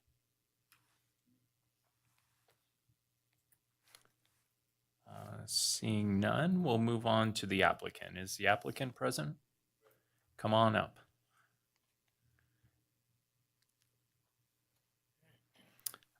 If you could push the green button and state your name for the record, and if you are okay with the conditions of approval as laid out. My name is Marshall Stokes, and I am okay with the conditions of approval. Okay, thanks. Do you have anything else you'd like to add? I don't. Okay. From the commission, is there any questions for the applicant? Just a small one. Sure. You're on the north side on the first floor, Yes, sir. right down from the barber shop, Yes. next door to the barber shop? No, two suites away. Okay. I was trying to figure out where 140 was and I couldn't Yeah, for whatever reason, but I Right. found the barber shop. we don't have signage yet. Okay, thank you. Okay. Commissioner Perry? Yes, Mr. Stokes, thanks Yes, for sir. coming in. So I did find Unit 140 because I walked around the whole building to see what businesses are in there.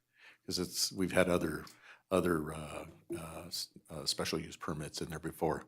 And I was just curious, what other businesses are in there? I saw equipment, I saw guitars, I saw It's just an art and paintings and, That's just my artwork. It's just going to be exclusively a tattoo shop. okay, so that is but there just is- that business, huh? Correct. One of those rooms is just an office. Okay. That I'll use for that business. Thanks.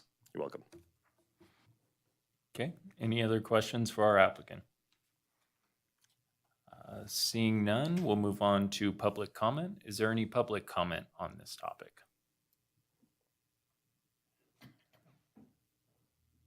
All right. Seeing none, I'll bring it back to the commission for any discussion or perhaps a motion.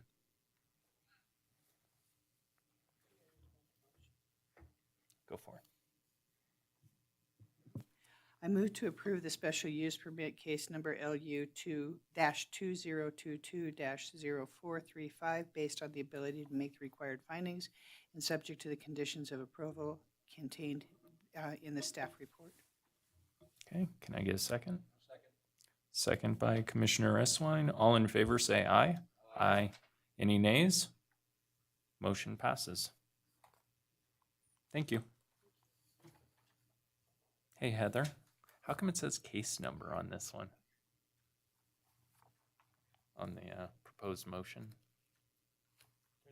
Probably previous terminology from the past job. Okay.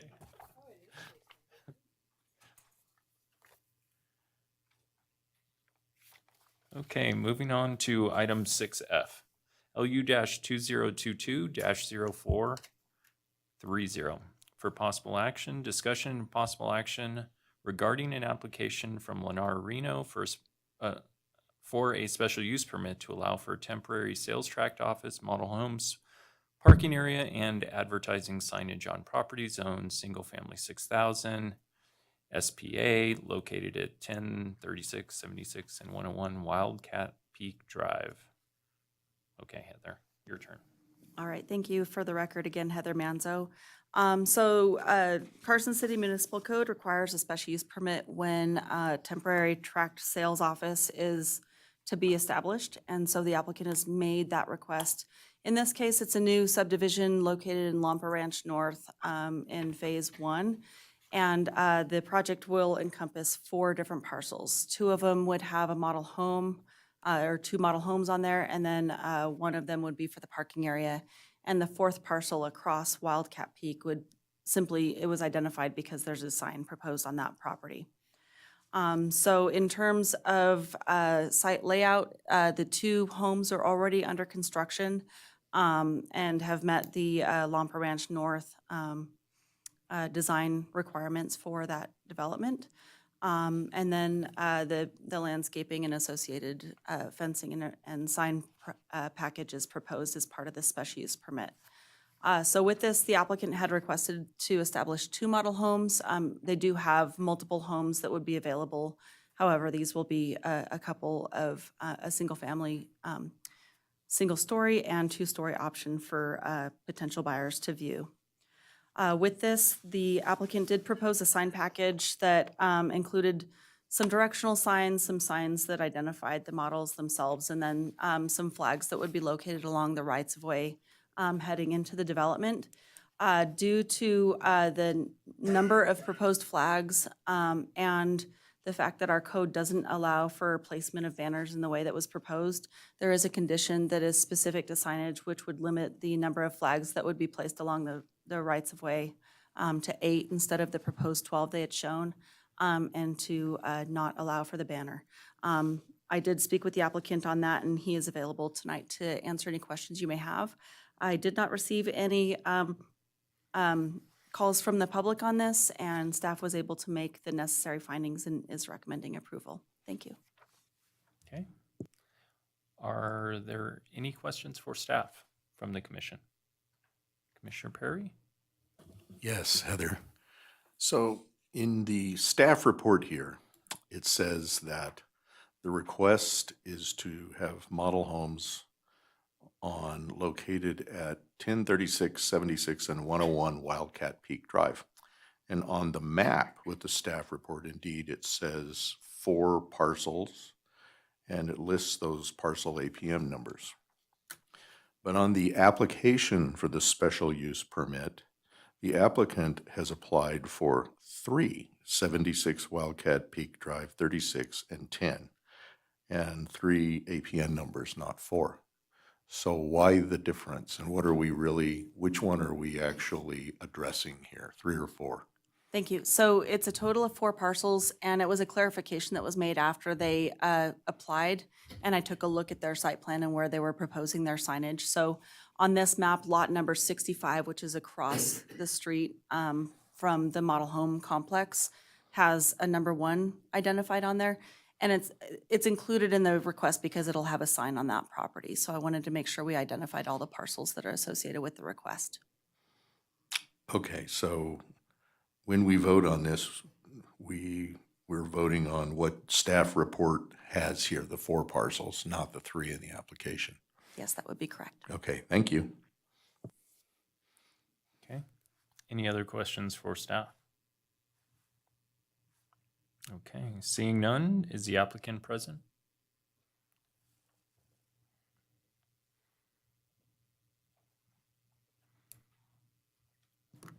Tom Sosa, excuse me, Tom Sosa, Lennar Reno, LLC.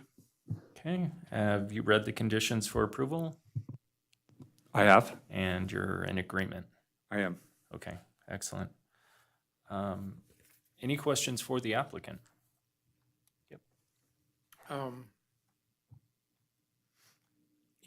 Is lot 65 going to be a vacant lot? It is. Okay, what happens if you sell it? What do you, I wouldn't sell it. And Oh, okay, yeah, so the plan is 3, 4, and 5 will be vacant. 2 will be vacant as well. 65 and 66 will be vacant. So 65 will just have a directional sign telling the traffic coming in to turn right into the complex. okay, and you're going to have 8 flags instead of 12, but you're still going to make the bend? Correct. Okay. So instead of seeing the 12 X's there, there'll be 8, but they'll be in the same fashion, just spread out a little bit. Okay. That's all I have, thank you. Okay, any other questions for the applicant? Or perhaps staff? I do for the applicant, and it's just a general curiosity question. How much are these homes going to sell for? That's a great question. I don't know that I can give you a great answer, and I just say that because the market is changing rapidly right now. If this was 6 months or a year ago, I'd probably tell you a pretty good range. I honestly, I don't know. I would say somewhere high 3s, low 4s, maybe in 4s. Who knows? I mean, if interest rates keep trending the way that they are, it could be lower. I'm not sure, to be honest. Thanks. You're not held to that, obviously. Yeah. I'm just curious since we're always talking about affordable housing. It's $1 million question for sure, and I can appreciate the affordable housing and the way that things are going. The market is changing for sure. So these will be under construction still, so these probably won't be for sale for a few months, the homes in this development. So we'll see what the market does this spring. Thanks. Okay, Any other questions for our applicant? Can I ask Heather a question? Yeah. Heather, when, we haven't done one of these in a long time, but do we typically ever have an end date or a review date for model homes and signage, or is it ad infinitum? So there really isn't an end date except for the fact that they did propose to keep this in place until all of the homes in the development are sold. So there's not an actual date that we assigned to that based on the fact that the market kind of drives the home sales. Okay. So what happens to the SUP then when it's all filled up and they've sold them all? And there's still an SUP, does it go away automatically or? Yeah, so what'll happen is there is a condition that would require that all the signage be removed at the, conclusion of the sales. And in this case, the applicant would remove the flags and develop lot number 5 once all of the other homes are sold. So it's just a matter of natural progress for model homes to convert when a subdivision is built out. Oh, that's condition 7. Parcels converted to a single-family home lot. Okay, yeah, I Yes. see that. I missed that. Thanks. Okay. Go ahead. When we talked a couple of years ago, the last time we did one of these, we talked about a revision to Title 18 that would eliminate the requirement for a special use permit for these model homes, because it just stands to reason that they're just part of the development. Just wanted to put that out there. Yeah. I had that same thought too, something along the lines where I said, well, if they're going to build a subdivision, it's a given they're going to put a model home. It's going to look like a home. So do we really have to go through this? But do they have to go through it? Does staff have to go through it? Do we have to go through it? Okay. Any other questions for applicant or staff? Okay, how about some public comment? Is there public comment on this topic? Sure. Denny French, Carson City, Nevada, Commissioners, thank you.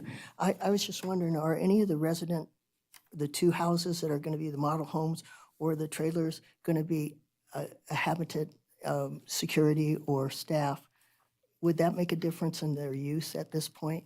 Or you're okaying it as a special permit for the buildings, the structures, and the use then? That would be covered under that? Thank you. Sure.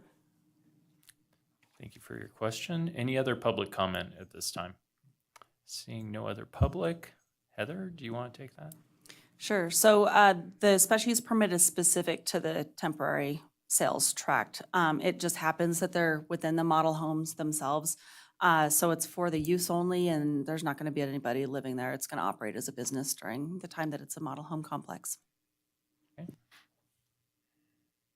All right. Let's bring it back to the commission for any last discussion or perhaps a motion. Make a motion. Okay. I move to approve special use permit LU-2022-0430 based on the findings and subject to the conditions of approval contained in the staff report. Okay, and a second? I'll second. Second by Commissioner Perry. All in favor, say aye. Aye. Any nays? Motion passes.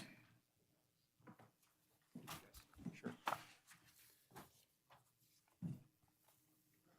Okay, moving on to item 6G, LU-2022-0467, discussion and possible action regarding an application from Susan Maroc for special use permit to allow oh, wait a second. These are the ones that got pushed back.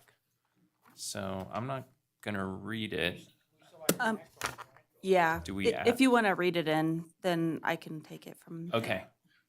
So here we go. Discussion and possible action regarding an application from Susan Mayrock, is that then?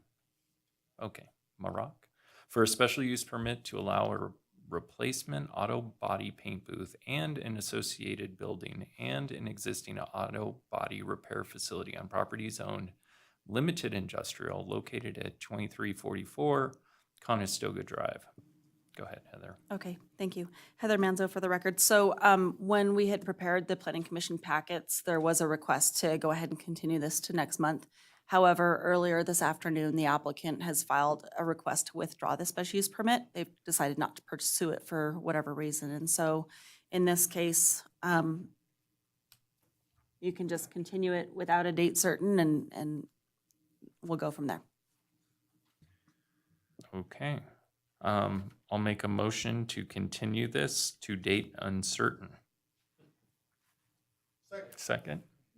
Second by Commissioner, we'll go Eswine. All in favor? Aye. Aye. Any nays? Okay, this is continued to date uncertain. Okay, item 6H, LU-2022-0326 for possible action. Discussion and possible action regarding an application from Peter Wilday for a special use permit to allow for the construction of a congregate care facility and multifamily residential units on a property zoned retail commercial located at 4500 North Carson Street. Heather. Thank you. So on this one, we, in finalizing the staff report, identified that it may trigger a growth management application. And so with that, we wanted to make sure that we scheduled both items if they need to be heard on the same evening. So on this, if you can continue at date certain to the December 20th meeting. Okay. That would be for water use, yes. Okay. Will we be ready by then? Yeah, we received some information from the applicant today, and we'll get a chance to take a look at that before the deadline for the next month's meeting. Okay. That being said, I will make a motion to continue this item to the next meeting on December 20th, 2022.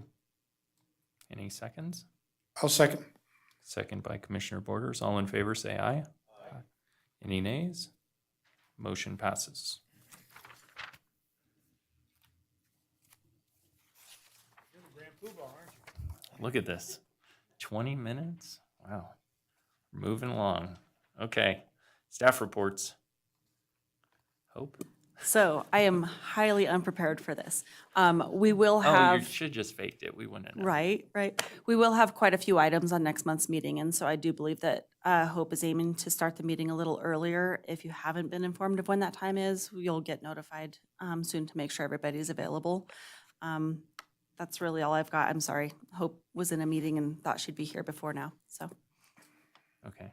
Thank you. Mr. Chairman? Yes. Along that same line, I would really encourage us to do that because there's a possibility you may lose 3 of us if it's too late. Because there's another event scheduled. Mhm. Yeah, What time does that start? Just, 6. okay. Noon is fine. I'll leave work early. It's fine. Okay, moving on to commissioner reports and comments. I believe Todd wanted to update the commission on Title 18 status. Yes, the question regarding Title 18 came up during the break, and just to put it on the record, Title 18 is still being reviewed and revised by the DA's office. The deadline for that is at the end of the year. The DA's office hopes to have something back for review after that. I'm not precisely sure of what the process will be. However, in light of the comments from the Planning Commission, I'll let the DA's office and the City Manager's office know that the Planning Commission is hoping to take a look at that before it gets approved by the Board of Supervisors. Okay. Thank you, Todd. Any other commissioner reports, comments? Question? Sure. I have a question for Heather and for Steve. And this one right here is, if this other thing comes up and it now has been determined that we have to do growth management and a special use permit, my question for this is, does that supersede the special use permits we've authorized for other large developments that are multifamily that are in that chain? So very quickly, I can address one of your questions before Stephen responds. This is a very small multifamily component. It's only 12 units. The primary use is the congregate care facility. So it's a commercial use, which is evaluated differently than multifamily. I understand that, but what I'm saying is that right now in that line, because we've kind of talked about this before, is that there is a sewer lateral that runs north and south. That sewer lateral right now, part of it has been addressed by a PUD with Silver Oak. The latest motel that went on there was put onto that sewer lateral. This one right here would be possibly put onto that sewer lateral. But we have approved 2 different SUPs right off of GS Richards Parkway and Ivy Baldwin. And then we've talked about this too, is that what is that going to affect those special use permits? Do these people need to pull the permits so they could be first in line in order to get the water? Or, I mean, how is this going to actually work? Because I'm going to have people asking me this. And then the other question is Stephen, you and I talked about a long time ago about a lateral over on Nye Lane. That Nye Lane lateral needed to be upgraded because it was insufficient on College Street and Nye. And we talked about that, and is that going to be addressed too? So those are some things, if we're going to bring this forward and bring it forward to all of that, let's have those prepared too. Yeah, so we'll be prepared to speak to the sewer main capacity. So there's, for the benefit of everybody in the room, there's sewer main downstream that's at capacity. The way our development standard considers at capacity does give us a safety factor. And so really we're, with these approvals, especially considering the amount of main that is in question, we've been requiring a pro rata share. So it's not like a first come, first serve situation. It's as projects are approved, they're required to pay their share of that capacity that they're using, and the city will use that towards a project in the future to increase capacity. So right now we're relying on that safety factor between what's considered capacity and what is the actual full pipe. I think what my concern is that when we did the Anderson Ranch, last month, everything was being kicked down the road. We talked about Ormsby Boulevard would not be done for many years. We talked about the water coming down from Washington Street that across from Washington north of the property. I'm sorry, west of the property would not be for a couple of years. So, I mean, are we just, and the thing in Appian Way, I mean, we've got a couple of these things that, yeah, they're doing pro rata shares, but we're not addressing it as we're approving it. So that's the only question I have. And I can elaborate on that point a little bit. So it's a little bit of a different situation in that with the sewer main in question, we know there's an existing capacity issue that does need to be addressed. Versus with Ormsby and the amount of time that is going to elapse, there's not an immediate need where there's failing intersections that need to be mitigated. It's really more just for transportation planning, and it makes sense to have that more direct north-south route. So I hope that helps explain it, but it's definitely a project that's on our radar. Randy, do you know what the timeline is on? I'm surprised Todd No, hasn't not on cut Ormsby, this on off for not being the sewer in agendized. college. But maybe speak in generalities. It's discussion within the, Okay. there's no action that you're taking on it. It's discussion within the planning commission's sphere. So at the moment, I'm okay. Okay, Todd's okay. We can continue. Yeah. I'm sorry, Stephen was asking, Randy Rice, city engineer for the record, whether or not we had time specific for when that college trunk main would be upgraded. I don't know if we have that as an immediate need right now, so I think that should go to show you that we're not in dire shape, right? We're planning for it.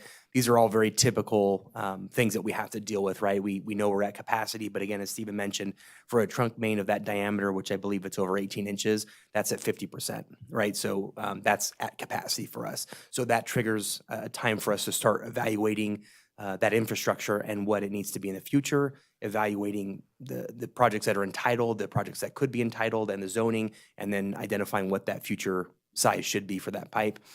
Stephen mentioned the Ormsby Boulevard, and again, we're acting to, I guess, build out the community for where it needs to be in the future. I understand a lot of the complaints that we get, right? There's going to be a lot of traffic, right? But we don't build streets because there's a lot of traffic. We don't build streets because people are going to have a lower level of service, right? We have policy levels. Those are set by, our policies, our master plans, and things like that. And so on the Ormsby example, they never went below those thresholds, right? So it didn't necessitate a need for us to upgrade those roads immediately. And again, we want to delay spending that capital as long as we can until it warrants it, right? As Stephen mentioned. So I guess, I think it's very important for us to understand that yes, we have those on our radar. Appion's on our radar. Wormsby's on our radar. College Parkway's on our radar. But we're not going to spend that capital until it's absolutely necessary for us to do so. Okay, good. Okay, you better stay there. Commissioner Perry has a question. Actually, too, several meetings ago, I had, I think at the end of the meeting requested of Hope and Heather that they agendize the road presentation. And I see recently that a lot of that detail has come out. There was an analysis of all the roads around town and the condition and the rating and so forth like that. And I just wanted to remind, that I think that's a good topic to have here, since oftentimes when we're approving something, we get feedback from residents that, how can you do this when we can't maintain these? What is the correct term? It's not the arterial routes, but it's the neighborhood streets and so forth, and the $30 million deficit in maintenance that's there. The local roads. Yeah, right, which to me is a huge issue, especially in the growth management plan, because it's the one thing that keeps popping up again and again and again when we approve it. So a reminder on that one. The other is in 2021, and I think it was Mr. Pote that sent me this at my request, there was a FEMA and city flood study. There's one for the north side, there's one for the west side. And the west side one in particular, between the water treatment plant coming down, and this was dated 2021, so it's really the first big view of what the 5, 10, 50, and 100-year floodplain maps look like and how they affect that whole western side of the city and what floods down in the city. And I, being a masochist, spent the time to read it because I enjoy reading that kind of stuff.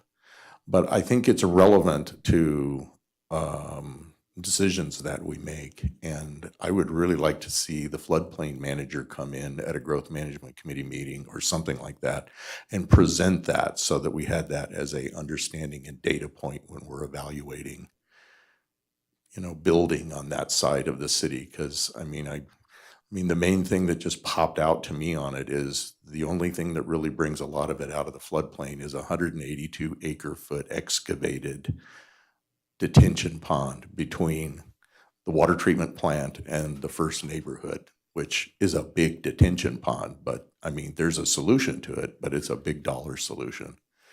And it is something that I think, we keep having come at us when we're evaluating development in those areas. So I asked for that one, if we could at some point in time. Maybe it's more pertinent at a growth management committee meeting. But I think it's the first real comprehensive study that I have seen in that part of the city. Okay, thanks.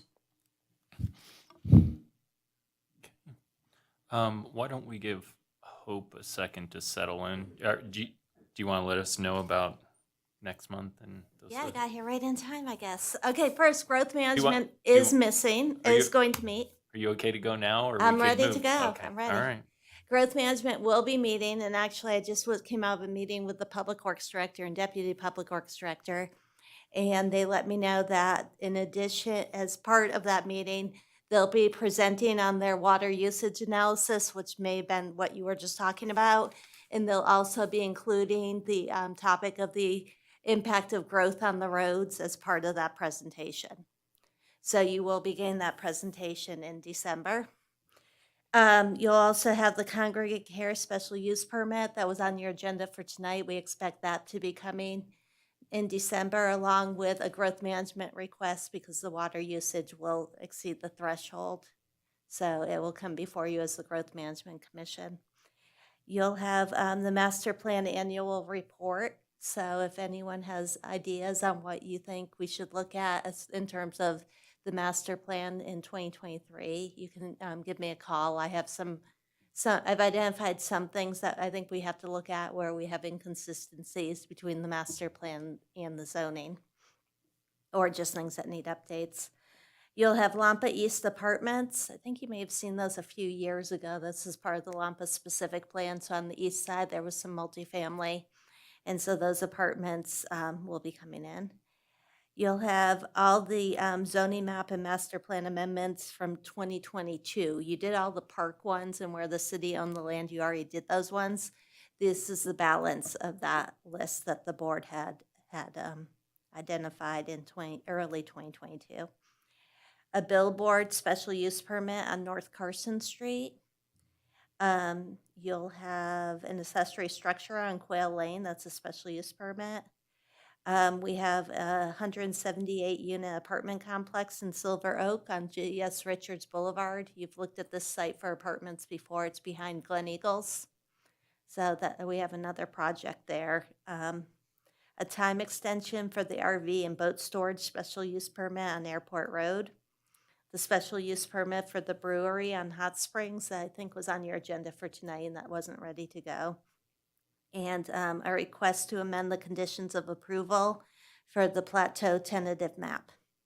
So a big meeting. I don't know if Heather have talked to you all about an earlier start, but if they haven't, we'll be polling you to see availability so that we're not here really late. That's it. It's a lot. The part you missed about that was it's 3 of us are going to leave at 5:30. Why? We have something else to do. Maybe we have to start at 1:30. That would be wonderful. Okay, we'll poll everybody to see and, okay. And we won't provide dinner because obviously 3 of you have a really nice dinner to go to. All right. Thank you, Hope. Any other staff reports, items? Okay, seeing none, moving to item 8, public comment. The public's invited to comment on any matter not specifically included on this agenda.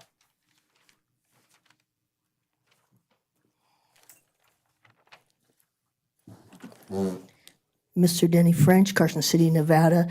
Thank you, Commissioners. It was a brief meeting, and I won't want to make this any longer than my 3 minutes will allow.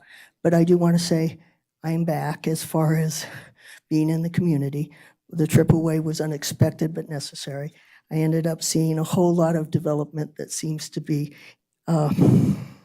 changing the demographics of the places that I had known from a while ago, from San Diego to Sacramento, into Parker, Arizona,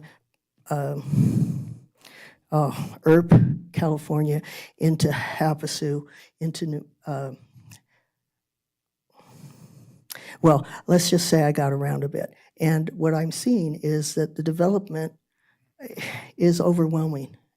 From when I had been there before, in the places I ended up in San Francisco, for gosh sakes, and didn't recognize most of the areas.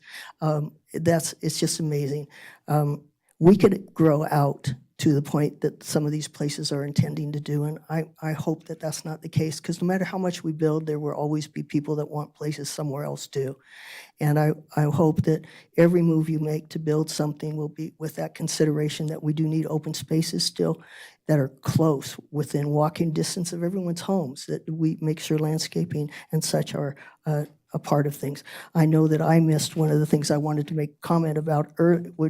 I missed the 15 minutes of the first part of the meeting, and they got the rock crushing deal done. And then their 19 requirements were fine with me. I just thought that perhaps they should have just made it Monday through Friday instead of having that Saturday work, because I don't know how loud it's going to be. I wasn't able to finish my study on such. But a noise analysis after the fact will probably have to happen for me to be comfortable. But the main thing is that the landscaping had to be considered because they didn't want to attract birds. And I certainly hope there aren't too many conditions like that, but of course, because of the location, that was a consideration. I want to encourage landscaping that will encourage birds and insects and such. So please don't stop thinking about the plants and the animals. I saw a coyote recently. I've seen deers again, and they're moving into the community. There's been quite a few specials on animals being able to adapt to it. I think I'm having a hard time adapting more than they are to some of the situations, but I thank you for your efforts and appreciate your work, and I hope that I don't trip you up too much, but I do often have questions because some of the material's a little over me. Thank you. Okay, thank you. Seeing no other public, I think we're gonna adjourn.